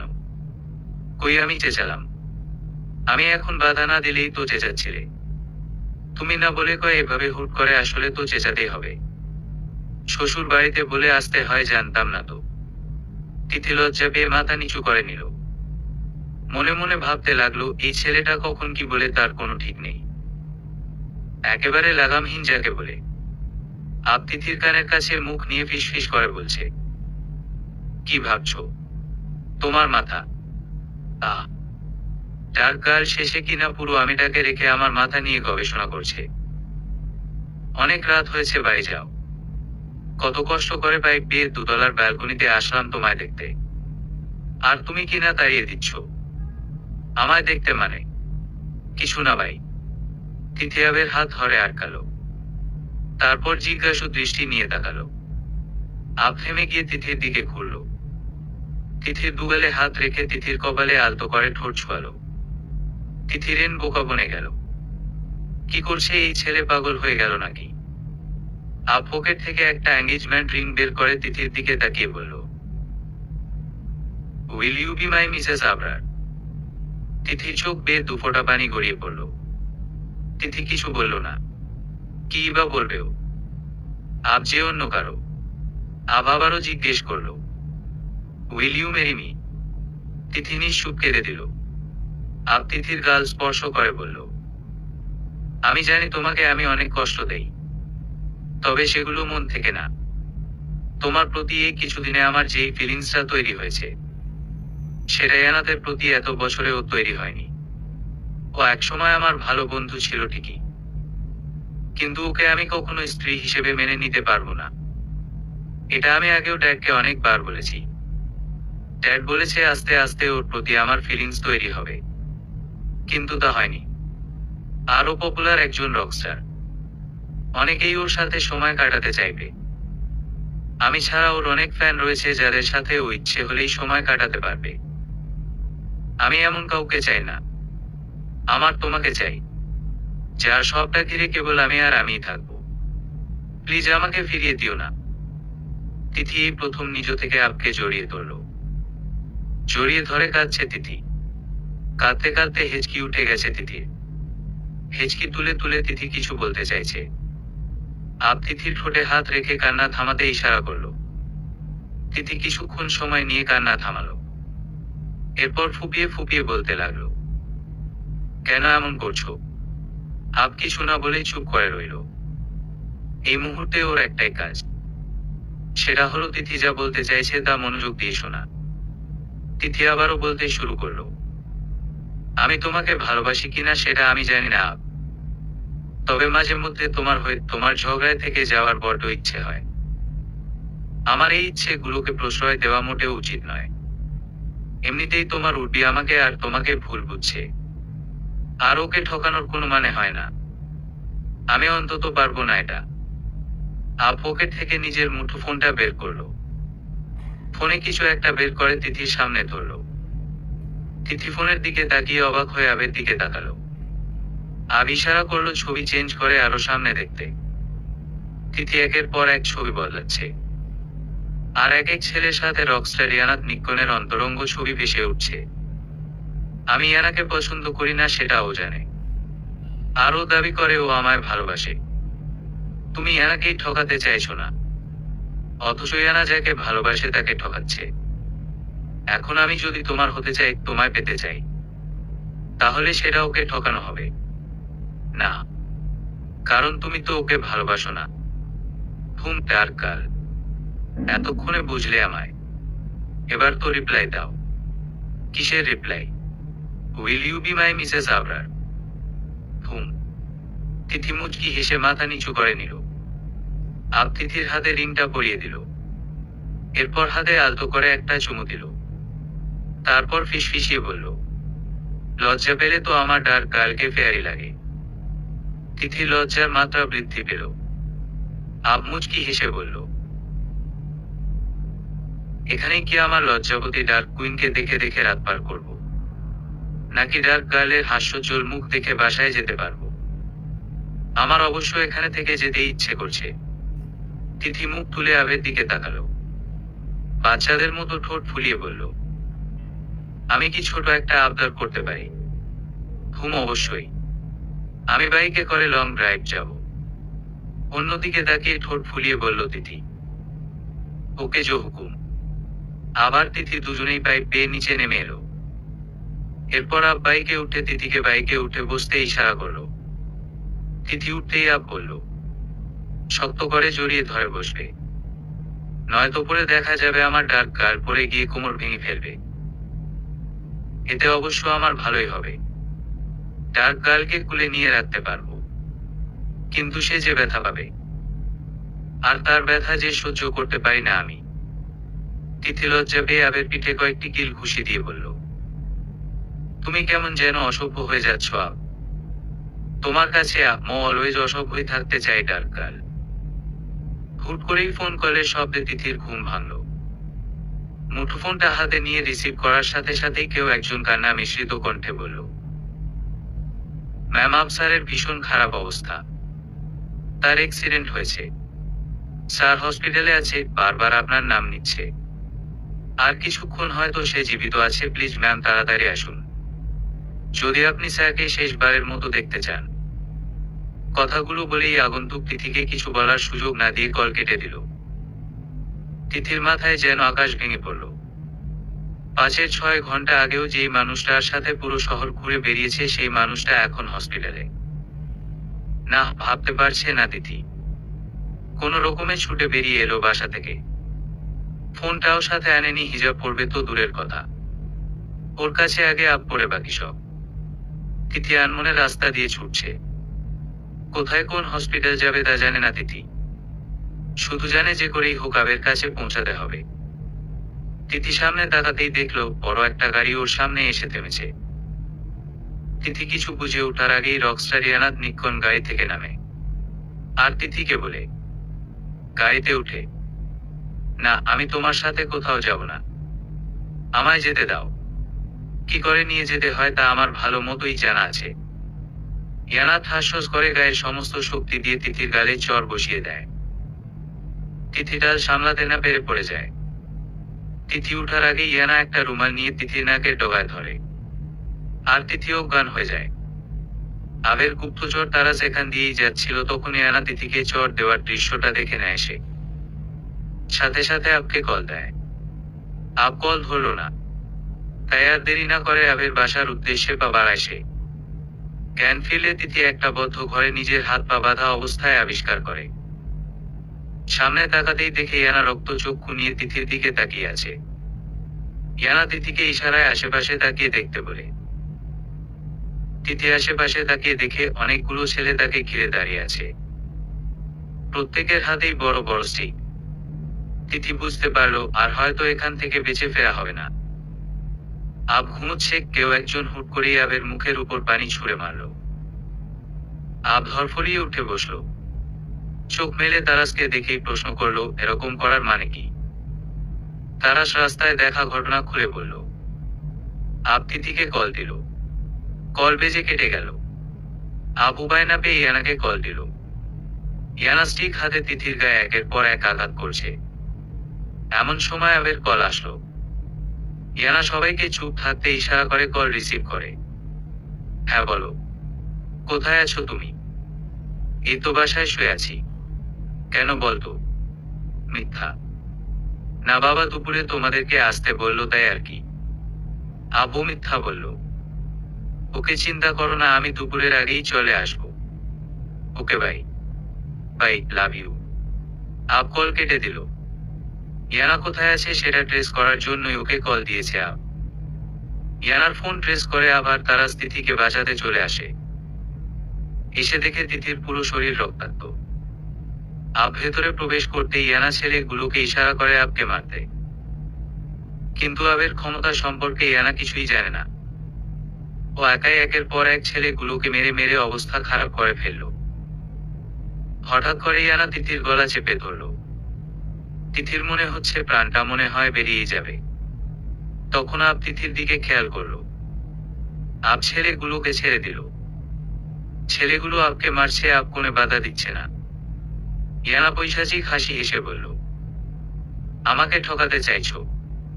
আরে তুমি আরো আগেই ঠকে বসে আছো। তোমার প্রতি আমার কোনো ইন্টারেস্ট কখনোই ছিল নেহাত, তুমি সোনার ডিম পাড়া হাঁস। তাই তোমার সাথে এসব ভালোবাসার নাটক করে তোমার সম্পত্তির উপর আধিপত্য প্রতিষ্ঠা করাই আমার মূল লক্ষ্য। এখন যেহেতু তুমি আমায় এই সুযোগটা দিতে চাইছো না, সেহেতু তোমাকে বাঁচিয়ে রাখার কোনো মানেই হয় না। ভালোবাসা তাই তো। ইস কি কষ্ট, প্রেমিকের সামনে প্রেমিকা মরবে, আবার প্রেমিকার সামনে প্রেমিক মরবে। আহ, কি আনন্দ! মারো ওকে, মারো তোমরা। ছেলেগুলো আবের উপর আঘাত বাড়িয়ে দিয়ে তারা ছুটে এসে ছেলেগুলোকে একদমে মারতে শুরু করলো। ছেলেগুলো পালিয়ে গেল এক এক করে। আব গিয়ে ইয়ানাকে কষিয়ে এক থাপ্পড় মারল। ইয়ানা জ্ঞান হারলো। এদিকে তিথির অবস্থা ভীষণ খারাপ। আব দেরি না করে তিথিকে হসপিটালে নিয়ে অ্যাডমিট করলো। এরপর রোম মেরিকে কল করে তিথির কথা জানালো। রোম মেরি ছুটে গিয়ে তানভীর জেনোভিয়াকে নিয়ে হসপিটালের দিকে পা বাড়ালো। তিথিকে দেখে রোম মেরি কেঁদে দিয়ে আর আল্লাহর কাছে প্রার্থনা করতে লাগলো যেন তিথির কিছু না হয়। আব বাসায় গিয়ে রাফসান সাহেবের রুমে গেল। রাফসান সাহেব ছেলেকে বসতে বললে আব বলল, তোমার সাথে আমার কিছু কথা বলার আছে। কি কথা? বলো। আমি বিয়ে করতে চাই যত দ্রুত সম্ভব। সেটা তো খুশির কথা। আমি এখন ইয়ানার মা বাবাকে আসতে বলছি। ইয়ানার বাবা মা কেন আসবে? বিয়েটা যেহেতু ইয়ানার সাথে হবে, তাহলে ইয়ানার বাবা মাকে তো আসতেই হবে। ড্যাড, আমি একজনকে লাভ করি, আর তাকে যে কোনো মূল্যে আমার চাই চাই। এঙ্গেজ হওয়া সত্ত্বেও অন্য কাউকে পছন্দ করা অন্যায়। সেটা আমি জানি, বাট তুমি একটা ভিডিও দেখলে নিজে ইয়ানার সাথে আমার বিয়ে ভেঙে দিবে। কি এমন ভিডিও দেখি? ল্যাপটপ অন করে আমি 2 মিনিটে তোমায় ভিডিও সেন্ড করছি। আব নিজের রুমে গিয়ে গলায় লকেটের সাথে আটকানো ক্যামেরাটা বের করলো। দেন ভিডিও কপি করে নিজের কাছে রেখে এক কপি রাফসান সাহেবের নিকট পাঠালো। রাফসান সাহেব ভিডিও ওপেন করে তো অবাক। ছি, এমন লোভী একটা মেয়ের সাথে নিজের ছেলের বিয়ে দিতে চেয়েছেন সে। কত বড় ভুলটাই না করতে যাচ্ছিলেন। নিজের ভুল বুঝতে পেরে সাথে সাথেই উনি ইয়ানার বাবা মাকে কল করলেন আর মেয়ের কুকীর্তির কথা জানালেন। পরদিন আব হসপিটাল গিয়ে তানভীরের মুখোমুখি দাঁড়িয়ে সালাম দিল।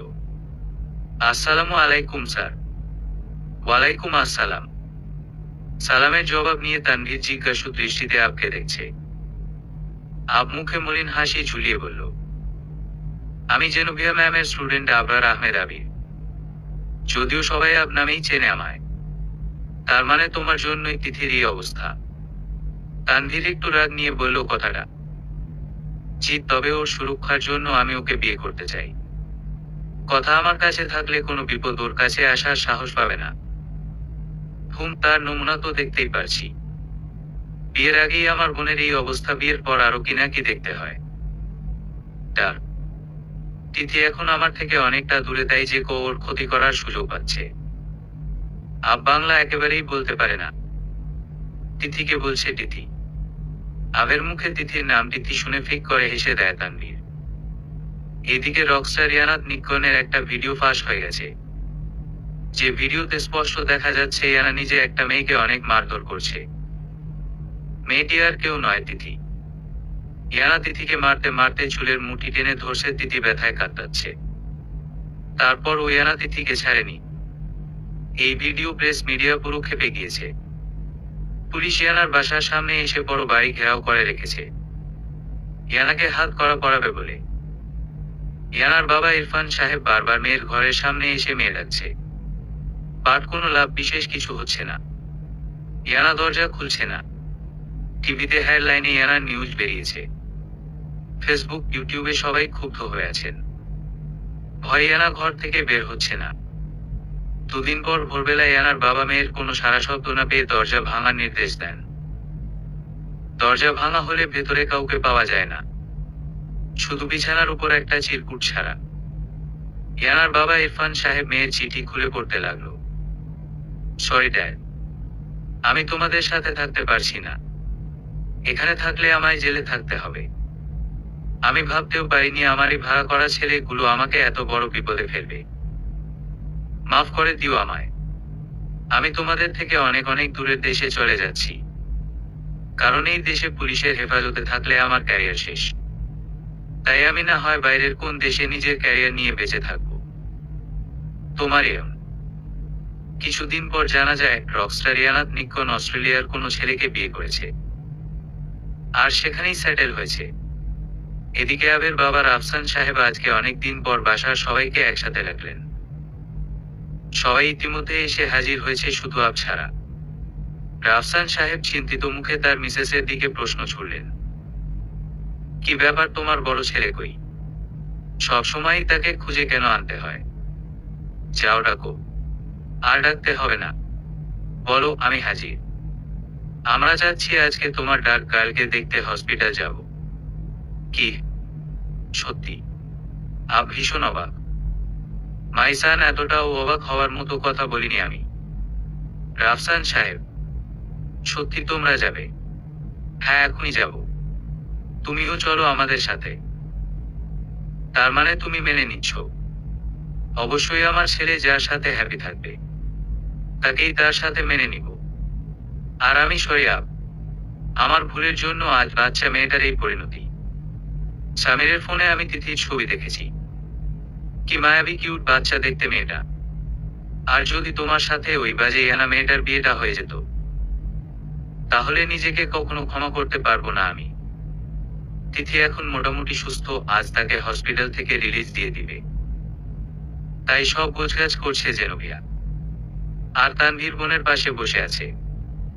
তখনই রাফসান সাহেব তার ফ্যামিলি নিয়ে উপস্থিত হলেন। রাফসান সাহেব জেনোভিয়াকে উদ্দেশ্য করে সালাম দিলেন। আসসালামু আলাইকুম ম্যাম। জেনোভিয়া অবাক দৃষ্টিতে তাকিয়ে, ওয়ালাইকুম আসসালাম। সবার জন্য খুশির সংবাদ নিয়ে এসেছি। তিথি, তানভীর, জেনোভিয়া আগ্রহ নিয়ে তাকালো। রাফসান সাহেব আবারও তিথির দিকে তাকিয়ে বলতে শুরু করলেন, hi cutie doll, how are you? Tithi লজ্জা পেয়ে মাথা নাড়িয়ে বোঝালো যে ও ভালো আছে। এরপর রাফসান তিথি বাদে বাকি সবাইকে হসপিটালের ক্যান্টিনে নিয়ে বসলো। এদিকে আব তিথির ক্যাবিনে প্রবেশ করেই মুখে হাসি ফোটালো। তিথি অবাক হয়ে জিজ্ঞেস করলো, আর ইউ ম্যাড? হোয়াট? এভাবে হাসছো কেন? হাসি পেল তাই? তিথির কপালে ভাঁজ পড়ল। কেন হাসি পেল? তোমাকে বলতে হবে। ওকে বলতে হবে না। তিথি অভিমান নিয়ে ঠোঁট উল্টে অন্যদিকে ঘুরল। আফ্রোর জোড়া আরো খানিকটা প্রশস্ত করে বলল, তুমি কি জানো এই মুহূর্তে তোমায় কেমন লাগছে? তিথি আবের দিকে দৃষ্টি নিক্ষেপ করে জিজ্ঞেস করল, কেমন? পুরাই কিউট ডলের মতো। তিথি বিরক্তিকর কণ্ঠে জবাব দিল, ঢঙের কথা। What is wrong? তিথি মনে মনে বলল, এই কানাডিয়ানকে কেন যে ভালোবাসতে গেলাম। একটুও বাংলা বুঝে না। এই ডার্ক গার্ল, তুমি আবারও বাংলায় গালাগাল দিচ্ছ আমায়? না তো। আচ্ছা, চোখ অফ করো তো এখন। হোয়াই? এত কথা কেন বলো? করতে বলছি করো। তিথি চোখ অফ করলো। আব নিজের পকেট থেকে এক জোড়া নুপুর বের করে তিথির সামনে ধরল। এবার চোখ খুলো। তিথি চোখ খুলে তো অবাকের চরম পর্যায়ে। এটা কোথায় পেলে? অর্ডার দিয়ে বানিয়ে আনলাম। তিথি খুশি হয়ে পা জোড়া বাড়িয়ে দিল। আজকে রোম মেরি দুজনেরই একসাথে বিয়ে, তবে ভিন্ন ভিন্ন জায়গার ভিন্ন বাসার দুজন মানুষের সাথে। রোম মেরি ছোট থেকেই একসাথে বড় হয়েছে। খাওয়া, ঘুম, পড়াশোনা, খেলাধুলা সবই একসাথে করেছে। 1 ঘন্টার জন্য মনে হয় না দুজন আলাদা থেকেছে কখনো। কিভাবে আলাদা আলাদা পরিবার, আলাদা আলাদা জায়গায় থাকবে, এটা ভেবে দুজনেই মন ভীষণ খারাপ। বিদায়বেলা তো দুজন দুজনকে জড়িয়ে ধরে সে কি কান্না।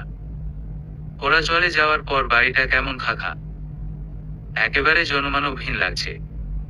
ওদের মা বাবার মনেও যে কষ্ট হচ্ছে। আসলে মেয়ের বাবা মাকে এই কষ্টটা মেনে নিতেই হয়। ছোট থেকে আদর সোহাগ দিয়ে লালন পালন করে বড় করে শেষে সন্তানের ছেড়ে একাকী জীবন কাটাতে হয়। মেয়েদেরও এই সময়টা মানিয়ে নিতে সময়ের প্রয়োজন হয়। হুট করে অচেনা পরিবেশে নিজেকে মানিয়ে নেবার মতো প্রস্তুতি অনেকেরই থাকে না। আবার তিথি রাতে সাইকেল নিয়ে ঘুরতে বের হয়েছে। আপ সাইকেল চালাচ্ছে আর তিথি আপকে জ্বালাচ্ছে। কখনো কানে ফু দিচ্ছে, তো কখনো ঘাড়ে সুরসুরি দিচ্ছে। আপ এতক্ষণ সব সহ্য করলেও হঠাৎ করেই রাস্তার পাশে চেরি বলসম ফুল ও পাতার স্তূপ দেখে ইচ্ছে করে তিথিকে নিয়ে সাইকেল থেকে পড়ে গেল। তিথি আবের গলা আঁকড়ে নিচে শুয়ে পড়ল। চেরি বলসমের পাতাগুলো মোলায়েম অনুভব হলো। তিথি অবাক হয়ে তাকিয়ে আছে। আপ তিথির দিকে তাকিয়ে মুচকি মুচকি হাসছে। আবের হাসির দিকে তাকিয়ে তিথি ভাবতে থাকে, ছেলেটা এত সুন্দর কেন? ছেলেদের কি এত সুন্দর হতে হয়? কেমন ঘোর লাগানো সুন্দর। ভাবতেই ভালো লাগে এই অসম্ভব সুন্দর ছেলেটি আর মাত্র 10 দিন পর আমার অর্ধাঙ্গ হতে চলেছে। আপ তিথির কপালে ঠোঁট স্পর্শ করালে তিথির ঘোর কাটে। তিথি লজ্জা পেয়ে চোখ সরিয়ে নিচু সুরে বলে, উঠো, কতক্ষণ এভাবে থাকবো? কেউ এসে দেখলে লজ্জায় পড়তে হবে। আপ ঠোঁটে হাসি ঝুলিয়ে বলে, দেখুক। দেখুক মানে? এতক্ষণ যে আমাকে জ্বালিয়েছ এটা তারই রোমান্টিক শাস্তি। উফ, উঠো তো। না, সবার বিয়ে হয়ে যাচ্ছে, সবাই করছে, বাট আমার বিয়ের খবরে নাই। আর মাত্র 10টা দিন, তারপরই তো আমাদের বিয়ে। 10 দিন অনেক দিন। এতদিন বউ ছাড়া থাকতে বুঝি আমার কষ্ট হয় না? পাগল তুমি? এভাবে কেউ বিয়ে করে? Hmm dark girl, mom add for you. আচ্ছা, আমি যে তোমায় ডার্ক গার্ল বলি তুমি মন খারাপ করো না? একটুও না, বরং আমার ভালো লাগে। ইয়াহ, তুমি কিছু মনে করো না প্লিজ। তোমার সাথে ঝগড়া করতে করতে যেমন তোমাকে ভালোবেসে ফেলছি, তেমনি ডার্ক গার্ল ডেকে অভ্যাস হয়ে গেছে। আর তুমি আমার ডার্ক ফেয়ারি। আর কি? আর তুমি আমার উরু প্রেম। উরু প্রেম মানে? উরু মানে হইল এই যে তুমি আমি অলওয়েজ শত্রু ন্যায় ঝগড়া করতাম, আর ঝগড়া করতে করতেই আমাদের মধ্যে উড়ে উড়ে প্রেম চলে আসলো। এটাই উরু প্রেম। একটু পরে তিথি আর আবের বিয়ে। এই প্রথম তিথি এত কড়া করে সেজেছ, তারও তো একটু পরেই চলে যেতে হবে তানভীরকে ছেড়ে। তিথি অবশ্য যখন ইচ্ছা তখনই আসতে পারবে। আপ কখনো বাধা দিবে না ওকে। তারপরও খারাপ লাগা থেকেই যায়। আর কখনো রাত বিরাতে ঘুম ভেঙে গেলে ভাইয়া ভাবিকে জ্বালাতে পারবে না। তিথির ভাবনায় ছেদ ঘটে আবের কলে। ভিডিও কল রিসিভ করতে আব হাত নেড়ে হাই জানালো। ওর সাথে সাথে সামিরও হাই জানালো। তিথি অবাক বলতে ভীষণ অবাক। গাড়ি করে বরযাত্রী নিয়ে বিয়ে করতে আসছে। এখনো বর বউয়ের মধ্যে কি কথা থাকতে পারে বুঝতে পারলো না তিথি। স্বামী হেসে বলল, ভাবি এত লজ্জা পেতে হবে না। ভাইয়ের কিন্তু একটু লজ্জা লাগছে না? দেখো না, সে বিয়ের আগে বউয়ের সাজে বউকে দেখতে পাবে না বলে এখনই দেখে নিচ্ছে। তিথি লজ্জার আকাশ ছুলো। আপ স্বামীরকে উদ্দেশ্য করে বলল, বেশি পাকা হয়ে যাচ্ছ তুমি। সাথে সাথেই স্বামীর মুখ গোমরা করে অন্যদিকে ঘুরল। ভাইয়ের প্রতি তার ভীষণ অভিমান হলো। তিথি যেমন তার বউ তেমনি স্বামীরের খুব ভালো বন্ধু, আর বন্ধুর সামনে বোকা শোনা বড্ড অপমানজনিত। আপ তিথিকে উদ্দেশ্য করে জিজ্ঞেস করল, মন খারাপ তোমার? হুম, একটু। কান্না পাচ্ছে? হুম। যত কাদার এখনই কেঁদে নাও। মনে রেখো, আমি আমার পেশির চোখের পানি একদম মেনে নিব না। সো সে যেন আমার সামনে না কাঁদে। কথাগুলো বলেই কল কাটল আপ। এরপর স্বামীরের দিকে তাকিয়ে বলল, অভিমান করেছো ভাইয়ার উপর? স্বামীর কথা বলল না, আবের দিকে তাকালোও না। আব আবারও বলতে শুরু করলো, তুমি কি জানো তোমার বন্ধু যে ভীষণ লাজুক? স্বামীর হ্যাঁ সূচক মাথা নাড়ল। মম আর ড্যাডের পরে তোমরা দুজনই আমার পৃথিবী। তোমার ভাইয়া তোমাকে ভীষণ ভালোবাসে স্বামী। ভাইকে ভুল বুঝে অভিমান করে থেকো না। স্বামীর আবের দিকে ঘুরে আবকে জড়িয়ে ধরলো। এরপর বলতে শুরু করলো, আমিও তোমাকে অনেক ভালোবাসি ভাইয়া। আর সরে আমার তোমার সাথে অভিমান করা উচিত হয়নি ভাইয়া। কিছুক্ষণ আগে তিথি বিয়ের কাজ সম্পূর্ণ করে আবের বাসায় এসেছে। এখন আবের সাথে ছাদে বসে চন্দ্র বিরাজ করছে। আব অনেকক্ষণ ধরে তিথির দিকে তাকিয়ে আছে। তিথি আবের দিকে তাকিয়ে জিজ্ঞেস করলো, চাঁদ দেখতে এসে আমার দিকে কি দেখছো? তুমিই যে আমার চাঁদ। এই ঢঙের কথা। আমি তো ডার্ক, আর চাঁদ দেখো কি সুন্দর। কে বললো তুমি ডার্ক? তুমি ভীষণ মায়াবী, তাই তো তোমার সাথেই উড়ো প্রেম হলো আমার। একটা কাজ করবে? কি বলো? চলো বাইক রাইডে যাই। এই রাতে বাইরে উড়ে বেড়াতে আমার মজাই লাগবে। কিন্তু কিন্তু কি? আমাদের সম্পর্কটাই তো উড়ো প্রেম। চিন্তা করো, আমি ড্যাগকে ম্যানেজ করব। আর এ বাড়িতে তুমি সব ধরনের স্বাধীনতা পাবে, শুধু হিজাব ছাড়া যাবে না। সমাপ্ত।